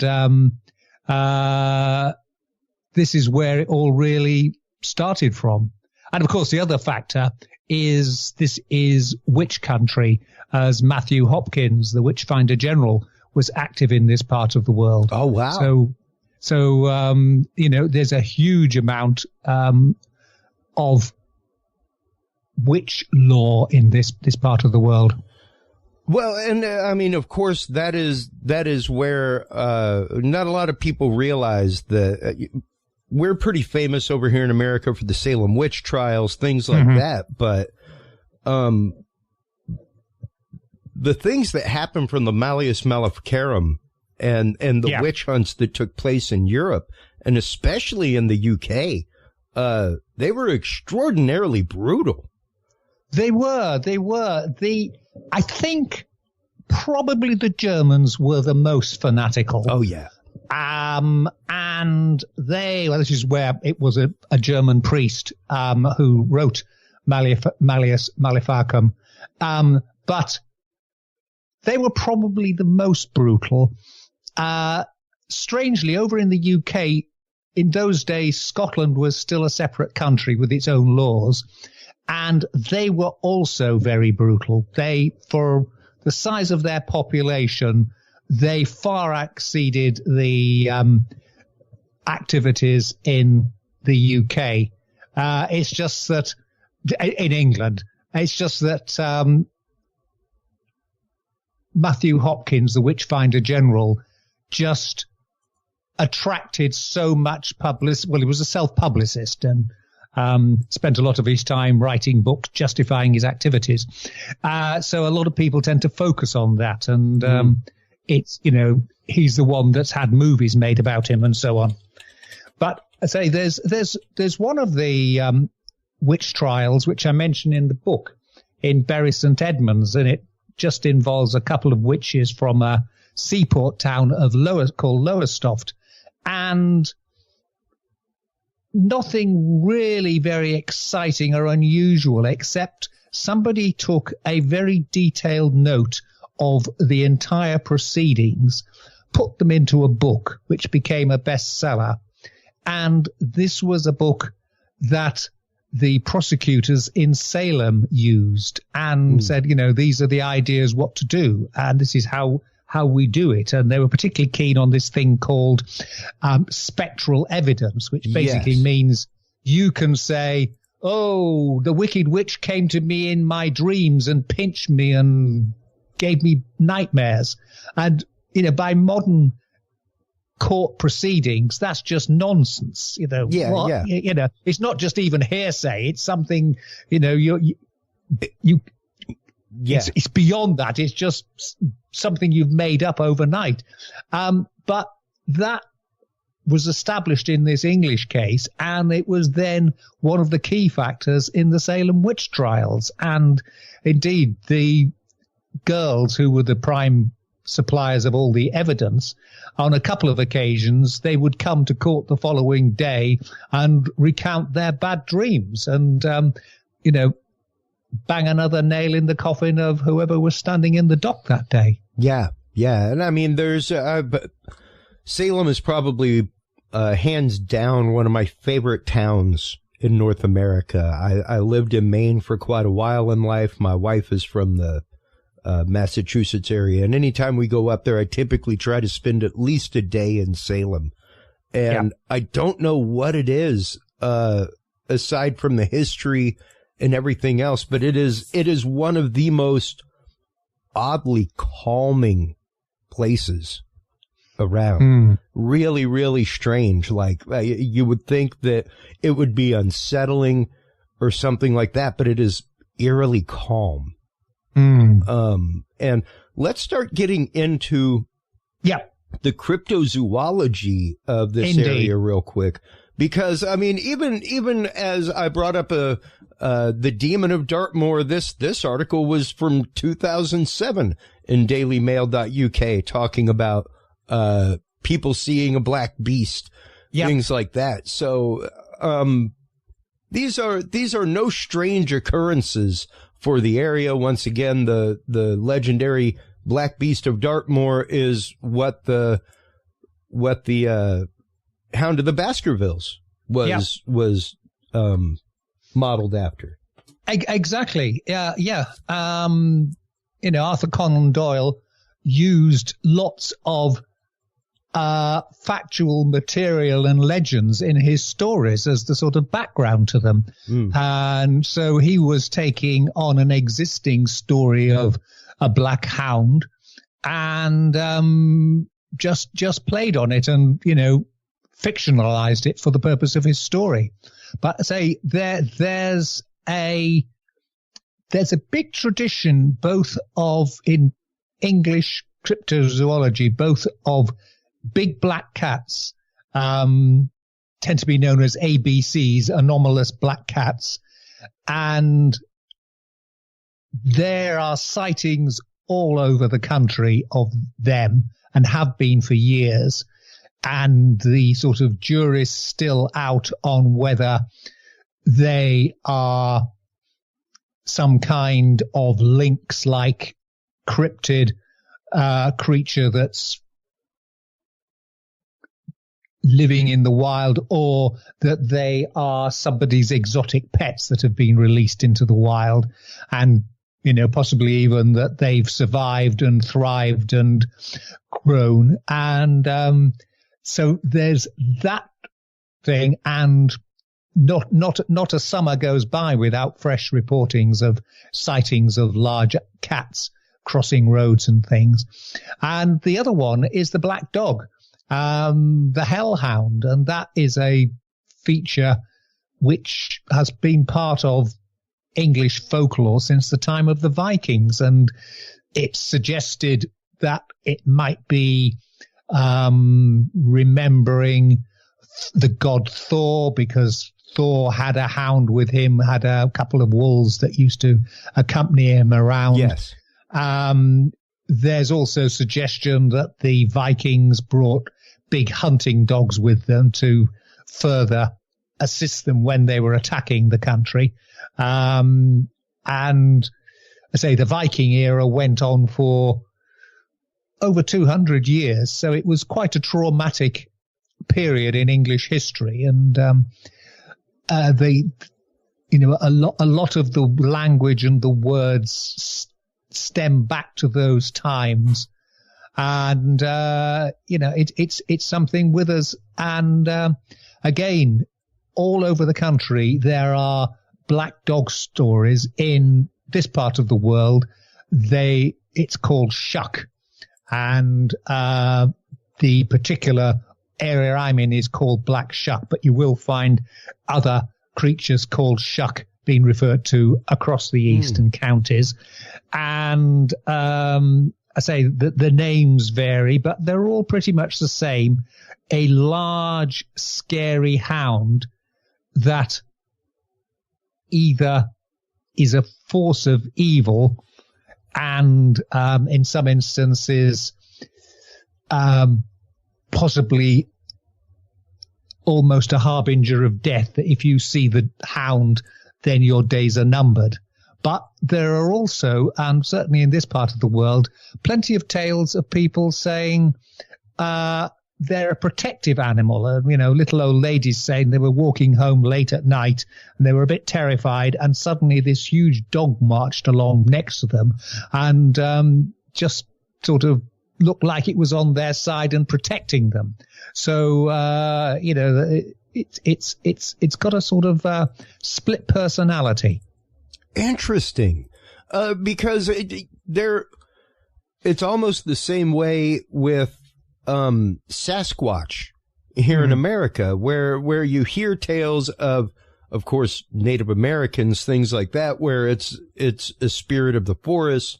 But you also hear stories where, people have been protected by them as well. There was even a case, all of a couple years ago where I think it was like an 8-year-old girl was missing for 10 days. And when she finally came home, not found, like came home, she was like, oh yeah, well, I got lost in the woods and this bear took me to its cave and took care of me like for a week. So it was one of those like, wow, is this 8-year-old really thinking about a Sasquatch or a bear? Because the likelihood of a bear taking an 8-year-old to its place and that's just strange. But an 8-year-old would be probably more familiar with what a bear looked like than a Sasquatch. But both of them are big furry animals that stand up on 2 legs. But interesting how this critter, in either case, that normally strikes fear into people, in some cases is a protectorate and there to help people or guide them. There was a story about a zoo. I can't remember whether it was in the UK, it was in Europe or maybe in Japan, but a small baby fell into a gorilla enclosure and one of the gorillas came and sort of stood guard on it until people, help could come and rescue it, and stop other gorillas coming in and playing with it too roughly. It recognized that it was a helpless baby and stood there and protected it. Yeah. And, even the folklore behind things like that is pretty phenomenal. How many cases are there in folklore of these black beasts being, I guess, not just a portent of evil or a portent of death, but a sign of being protection? Exactly. And I mean, the thing with the portent of death, you do wonder whether some of that is just hindsight and, let's face it, we're all going to die someday. Yeah. And, it just may well have been a coincidence that somebody saw it and subsequently died, as opposed to there was a direct connection in the way of, banshees would have it go. But, no, it is fascinating. And I say it's fascinating the fact it's all around the country. By that, I mean the UK. And it's been going on for a long time. It's not some recent. Some legends are relatively started out quite recently. I mean, a good example is Slender Man or something like that, which people believe is real. But, there's almost, you can set a date when it first appeared, and it's a sort of a creature of the internet. Whereas these other tales, there are stories of them going way, way back. Going back to your original point about the crop circles, I've seen woodcuts of, medieval, 16th, 17th century, and it's somebody's interpretation of crop circles, and there's a little horned demon standing in the middle of a field. Devil circles. Standing in the middle with a scythe, making the patterns. Because who else would come along and destroy your crop? Exactly. Like, you had to have done something no different than, sins of the fathers, or, the fact of you've got a witch in, like, your milk curdled before dawn. Like, you must have a witch on your property. Well, or there's a crazy weather source coming up, something like that, that changed the pressure and caused the milk to curdle. You don't have refrigeration. Exactly. So those common sense things that we in hindsight can look at. But going back and looking at a lot of things, like, once again, crop circles, Sasquatch, these stories of black beasts, not isolated, not new, and been going on in not just this area of Anglias, but other areas of the UK as well. For centuries. And, it's part of our folklore. We talk about the black dog, and there's songs about black dogs haunting people, and black dog is a name for depression. And there's something about it that strikes the human psyche, I think, that we're intrigued, frightened, interested, all simultaneously in it. There's something mysterious about it. The big black dog.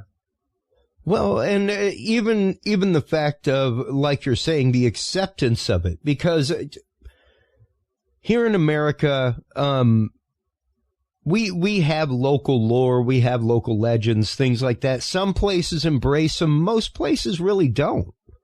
Most places don't necessarily want that kind of attention, crave that kind of attention, whereas it really is, whenever you go to the UK, something that is highly embraced. Like you said, there are songs about these dogs. Like, I guarantee you walk into a pub and mention the local lore or legend, and somebody's going to walk up with a pint and got a story about it. Exactly. And nobody's going to look at them like they're crazy for sharing their story or anything like that, because they've all heard the stories. Well, I mean, the town near where I live, called Bungay, where Black Shuck, the East Anglian one, first appeared, they have totally embraced it. The running club is called the Black Dog Running Club. The art club is the Black Dog Art Club. It's black dogs everywhere. It's it's on the town emblems. The war memorial in the middle of the town has a black dog on the top of it. It's an intriguing little thing that it has been embraced, and it's part of the folklore of the area. Well, it's one of the defining features of the area now. Well, and I mean, so much so that the Shuckland, it is actively named after the beast itself. So exactly. You couldn't get, unlike Loch Ness, where the creature is named after the location. This is a little bit different. And now, was this something that, did you grow up in this area, or was this area that you moved to later in life, Charles? This is where I moved to later in life. I actually grew up in the north of England and near the area where my book, The Weird Woles, the Wool-Newton Triangle, was written about. Yeah. That was my tramping ground as a youth. And I've now lived about half of my life down here in this part of the world. And I was just intrigued by all the stories and, the digging into it. And, it just fascinated me, as we were saying before, that, there is just so much in this relatively limited, small part of the country. And in a literal rural countryside. Once again, not somewhere like London, things like that, where, you hear about stories like Jack the Ripper and all kinds of stuff. But good Lord, some of the things that happened in this tiny little burg are like, my Lord, there's plots of espionage movies going on over here. People getting poisoned by eggs because you refused in advance by the king. Yes. It's out of control. Yeah. No, it was fascinating. And I say, it's that thing of the more you look into it, the more bizarre it is. I mean, the story there is, you were talking about the poisoned egg. It's one of those strange things that apparently in medieval times, we're talking here about the year 1200 when King John was on the throne, people would give boiled eggs as gifts. This was something, you'd graciously receive. And I say, this woman who turned down King John's advances, and King John historically was an appalling lecher. No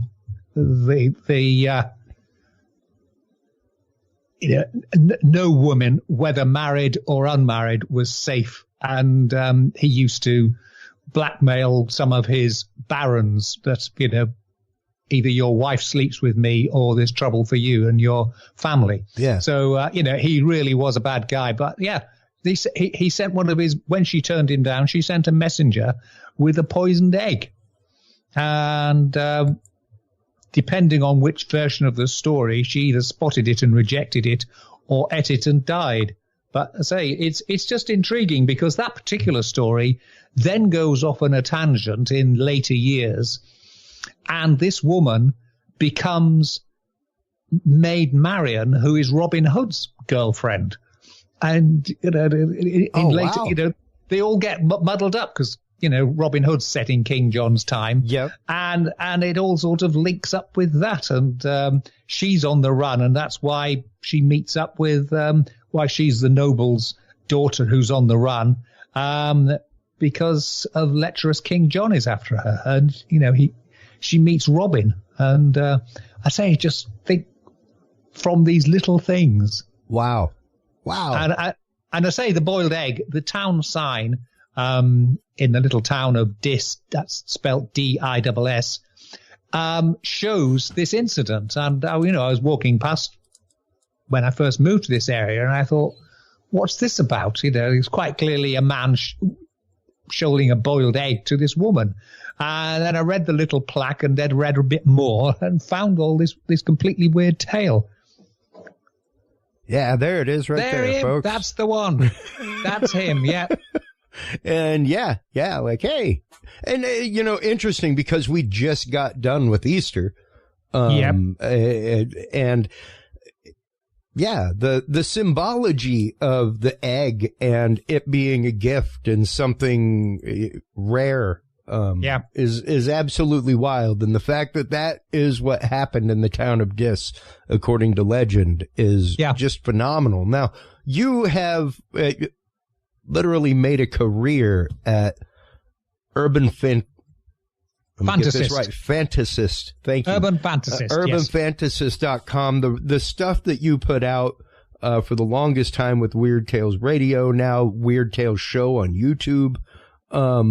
You go into all kinds of legend and lore and folklore from the UK, which once again goes back and ties into Saxon times with the Vikings, Roman era. There is so much rich history of Britannia. Yeah. Your new book, I can't wait for. I cannot wait to read this because, since COVID, I became kind of obsessed with alchemical documents. Oh, right. And reading alchemical texts, things like that. Very esoteric and, self-searching is the best way to put it. But some of the writings that are in there go back to people like John Dee and Enochian magic and just the weave that happens in that area with alchemy, magic, wizardry, sorcery. Absolutely phenomenal. Yeah. That's what I found intriguing. I mean, the alchemy side of things is interesting because although it's discredited nowadays as a scientific form, it really was the early days of modern chemistry and physics, just as astrology was the early days of astronomy. And, unfortunately, I think with alchemy, there were way too many charlatans involved that gave it a bad name, whereas somebody like John Dee and some of the other ones they were serious researchers. And, everybody talks about alchemy being all about trying to change base metals into gold.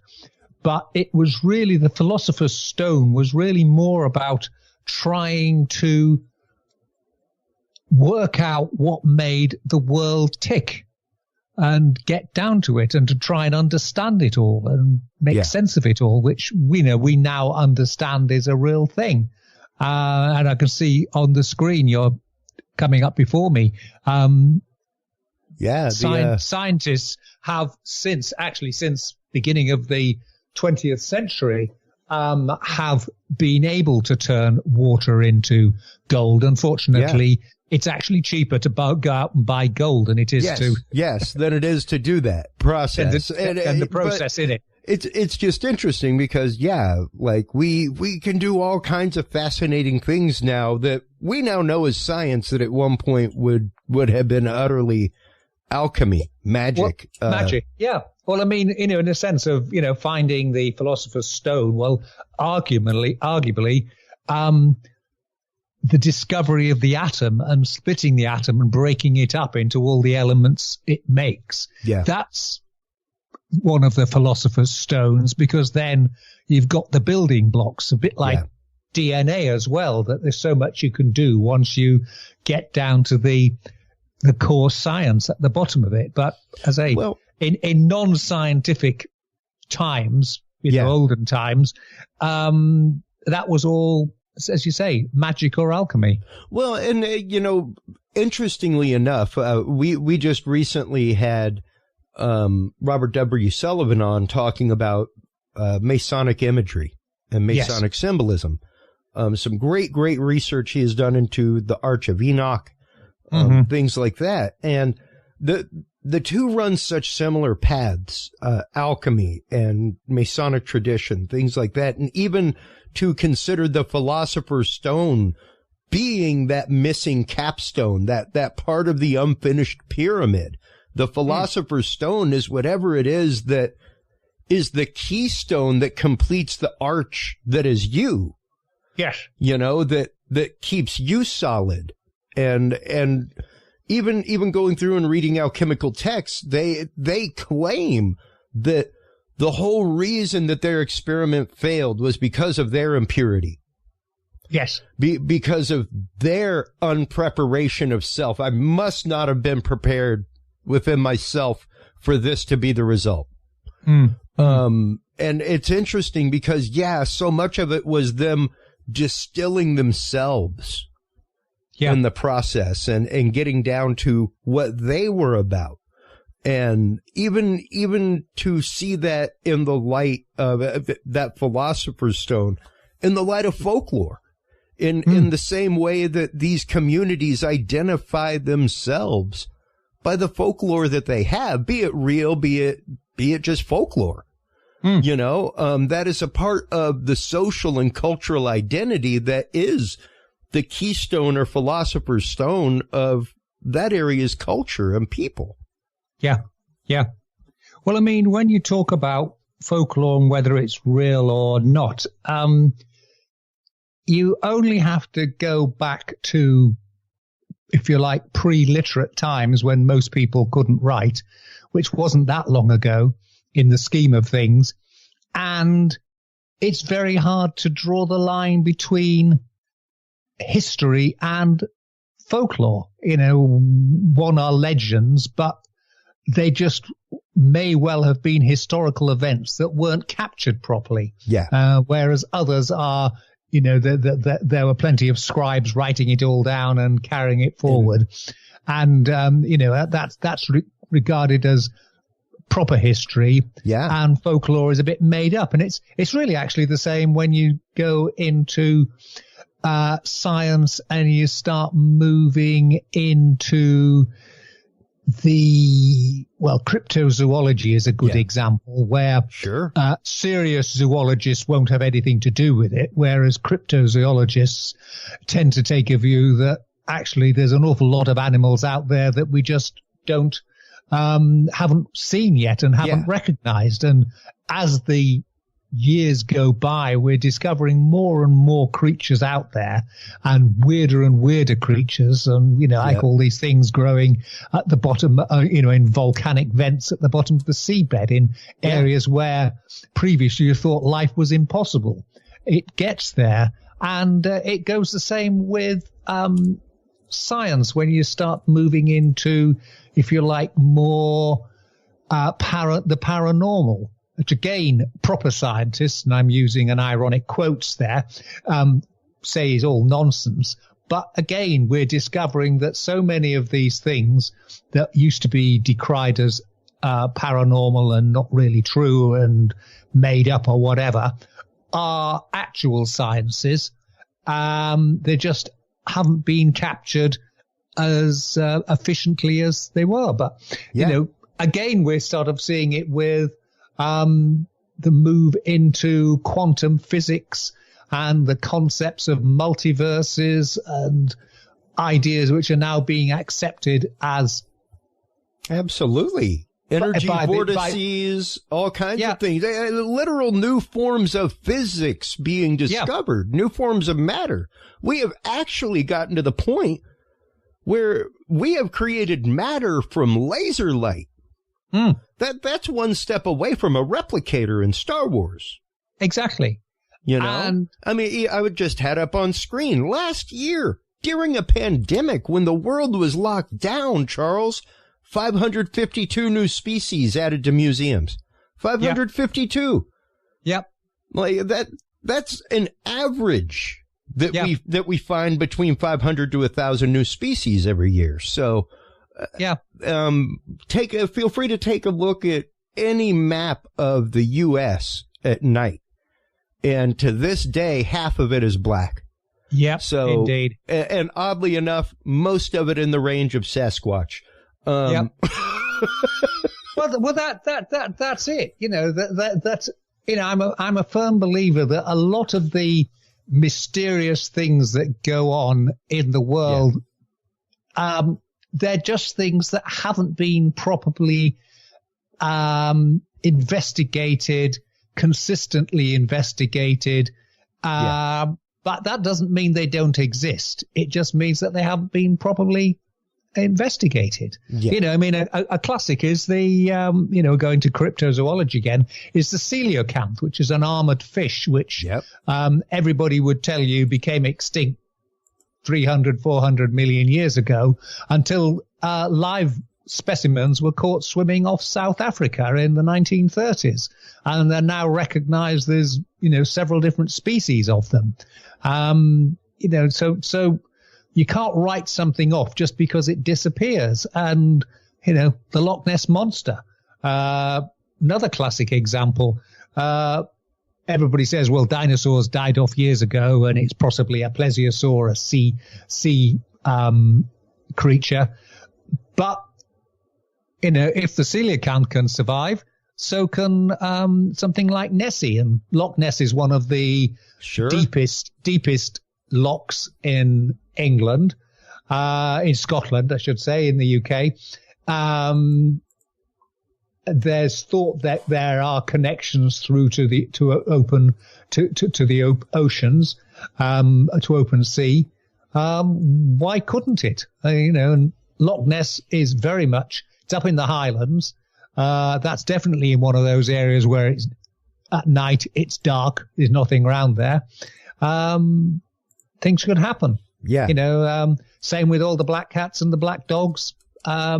Lots of woodland, lots of countryside, lots of things they can live on. I mean, we're getting huge numbers of deer now in England, some that have escaped from deer parks. Plenty of them around. They're probably the most frequent roadkill you now see on rural roads. Oh, wow. Creatures like a big black cat or a big black dog, there's something for them to eat, and no one would notice. It's not like it was just farmers there and, somebody's eating all our sheep. People would spot that. This is something entirely different. No one knows how many of these deer are out there, and nobody knows where they are or where they've been or counts them. So, there's a source of food out there for these mysterious creatures. So I say it's fascinating, and I think it's a classic case of the more we know, the more we don't know. It's necessary to be open-minded about it and accept that there is some really weird stuff out there that isn't just bunkum. It is genuine, mysterious, on the edges of science. We're just starting to come to grips with it. And, scientists are becoming a lot more open-minded towards the paranormal than they used to be. So, it's going to continue. And I think in years to come, a lot of what's currently written off as just being paranormal silliness will be recognized as new forms of science. Well, I would certainly hope so. I mean, the one thing that we talk about on the show regularly is the quote, religion of science. Mm-hmm. And as someone who was brought up as a Roman Catholic and studied to be a priest, it's one of those, you almost see a doctrinal mentality when it comes to science. And to me, that's kind of scary because, hey, it was conspiracy theory up until 600 years ago that the world was round. It was accepted the whole world over that it was flat. And if you said otherwise, you might be like suspect to the witch inspector general. He may come by and pay you a visit, and you may end up on a pike in the middle of town. Oh yeah, that was heresy. Yeah, that was. I mean, that happened to Galileo, and he came out with his theories. Yeah, the church just non-excommunicated him. Yep. Like all of a decade ago, they were like, okay, our bad. Yeah. Yep. And granted, you can kind of see where they were coming from, at least philosophically. He was teaching in the name of the church and you had a great idea, but couldn't prove it philosophically at the time by Aquinian philosophic proof. So if you couldn't, then you couldn't teach it in the name of the church, guy. Yeah. Well, I mean, now we know science is a thing. So, but it's interesting how fast we lose concept of our own history in this, right? And in the fact of, as a humanity, we only decided that this was a thing 500 years ago. Yeah. And it took open hearts and open minds and a bunch of people going, okay, can we just all like not burn each other at the stake for like 3 minutes? Yeah. And let's talk about the earth might be round. Yeah. Exactly. It's mind blowing. But yeah, that's what had to happen. Yeah, but you are right. The scientific method and the science has become an establishment, and partly, I think, because of the nature of funding, and scientists want to get place in a university or a research center with tenure, and it's competitive, and you certainly don't want to scare off your potential sponsors and employees by coming out and saying, I think there's something in these Sasquatches, so they are, if you like, self-censoring themselves. And, you endlessly hear of scientists who come out with off-the-wall ideas being criticized, and then later they're found to be correct. Yeah. The Trojan Wars, they were thought to be fictional until the end of beginning of the 21st century now, until the beginning of the 20th century, end of the 19th century. Well, when Schliemann discovered the ruins of it. Yep. And he got the original interpretation wrong because he wasn't an advanced archaeologist, but he found it and established it, and now we know. And, lots of other things are following through from it, and things like the biblical Great Flood. There's various theories about it, but one of them was that it may have been the inundation of the Black Sea area through the straits by Istanbul.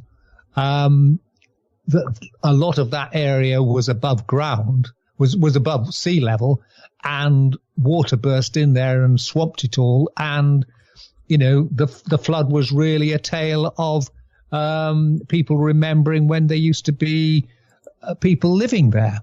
Same with Atlantis. There's various theories as to what Atlantis was. But again, was it one of the island states in the Aegean that was destroyed when a volcano went off? So there's lots of things that, we're going back to where it used to be folklore and legend. Now we recognize it's actually science and history. But we've only just come around to recognizing it. Yeah. And to really allowing it, and to allowing the proposition, even now, Charles, to see the hard, and I don't mean a soft pivot by the media, a hard pivot by the media, the world over, in regards to UFOs, UAPs now. But yeah, before you would, you would see an occasional news article, you'd see an occasional news story, you would see the byline of, UFO enthusiast, or, area man claims to see UFO. Now you actively hear the term UFO denier. Yeah. Being used by me. UFO deniers say, and it's like, wow, like that's a hard pivot. And even just to think about that in terms of, psychological games, that's a hard pivot, you know, and that of anything, is red flag warning to me about things. Not that what's out there isn't amazing, but we really do have to watch the quote narrative of optics, because the narrative of optics is no different than a modern folklore. It's just being woven before your eyes. No, that is precisely right. And I mean, going back to Sasquatch, who's cropped up a few times in our conversation, we're now recognizing that the human evolution and the family of what's our species, if you like, is a lot more complicated than we first thought it was. We thought, primitive ape-like creatures, then Neanderthals, then Cro-Magnons, and, modern man. Now we recognize that there were human-like species coexisting with us. The Denisovans way out in Central Asia, we now recognize existed. You've got one here, the Dragon Man, which is the latest one. And then there's that one about 5 years ago in one of the islands in Indonesia of the very small. Yeah, the hobbits. The hobbits. The actual hobbits that were found near the Philippines. Yeah. And again, it's not as clear cut as we'd like to think. It's a lot more complicated. So, that's 3 species we didn't know about, but we now know did, who were close to us and in some instances may have interbred with us. Indonesia, sorry. That's it. Homo floresiensis. It's the island, isn't it? Yes. Yeah. And, what else is out there that's a bit like us, but we don't know about? And again, we have the Sasquatch in North America, but we've also got the Yeti or abominable snowman in the Himalayas. There's the Almaty, I think it is, in the Russia's far eastern territories. Yowie. The Yowie. Over here in the UK, we actually have something called the Woodwoes, and it comes up in the book, which is another Sasquatchy-like creature. And again, where we still get reports of him being seen, running across roads at night from one wooded area to another. Yeah. So you can't just say, it's all nonsense. The scientific orthodoxy says it's not true, because the scientific orthodoxy doesn't say that anymore. Scientific view is it's a lot more complicated, and there's a lot of stuff out there that we still don't know about. As you said, 500 new species every year are being discovered. Yeah. And that's just an average, folks, of what's out there. Once again, that was 2021. Like, we were still in the middle of a worldwide lockdown. Yeah. So there was a lot of research not going on. And once again, it's just one of those, we need to be open of mind. We need to be open of heart when it comes to things like this. We need to be willing to, because once again, there's stories all over North America, South America, Middle East of red-headed giants that actively ate the local population. They're in more than one location across the world. So really, really interesting stories like that truly do abound. And once again, the UK is just a hot spot for so many stories like that. And so many stories like UFOs, the weird, strange, fantastical, going back to medieval times. It's just, it's amazing. Yeah. Yeah. Indeed. Well, indeed. No, I say we live in a mysterious world, but it's also a fascinating world with so many layers, and it's as said several times, it's all a lot more complicated than you first think. Yeah. Yeah, it really is. And I want to thank you for taking the time today to discuss your new book. I have found it, once again, more than enjoyable. Your writing style is just so comfortable and literally like somebody telling you a story.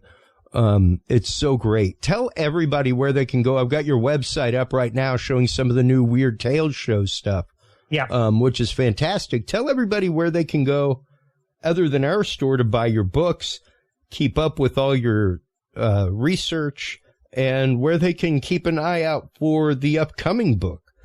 Yeah. Well, my website is www.urbanfantasist.com. and it's just lurking there. I'm also on Twitter at Urban Fantasist, and you can find me there. You can find me on all the links are on my website to everything. You can find me on YouTube at Weird Tales Show, and I think that's it. You know, the books are available on Amazon, either in print or digital format. And I think that's all I can tell you. If that's as shameless as you can get, that is fine by me. But I seriously, I love the work that you do. It is so fantastic to see you still out there creating content, putting things out with Weird Tales Show. Make sure to go out there and keep track of that, everybody. Charles, please do hold the line real quick while we close things out for the show. Okay. While you're online checking out everything from Weird Tales over at urbanfantasist.com, make sure to stop on by Curious Realm. Curious Realm is your home for all of the episodes. That is your home where you can listen live on our app.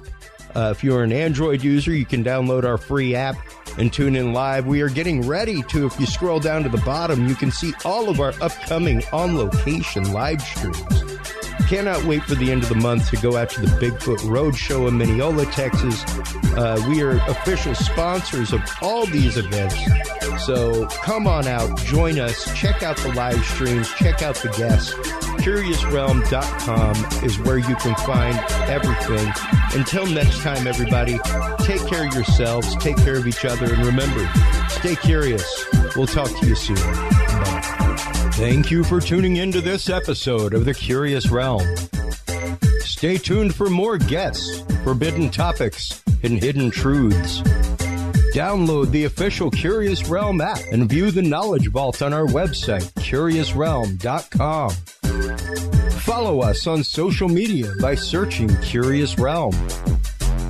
Curious Realm is available on your favorite podcast services, as well as YouTube, Roku, Amazon Fire, and Apple TV through the APR TV app, available on all app markets. Curious Realm is a proud member of the HC Universal Network family of podcasts. For more great content or to become a sponsor of Curious Realm or other podcasts, visit hcuniversalnetwork.com today. Thanks for listening.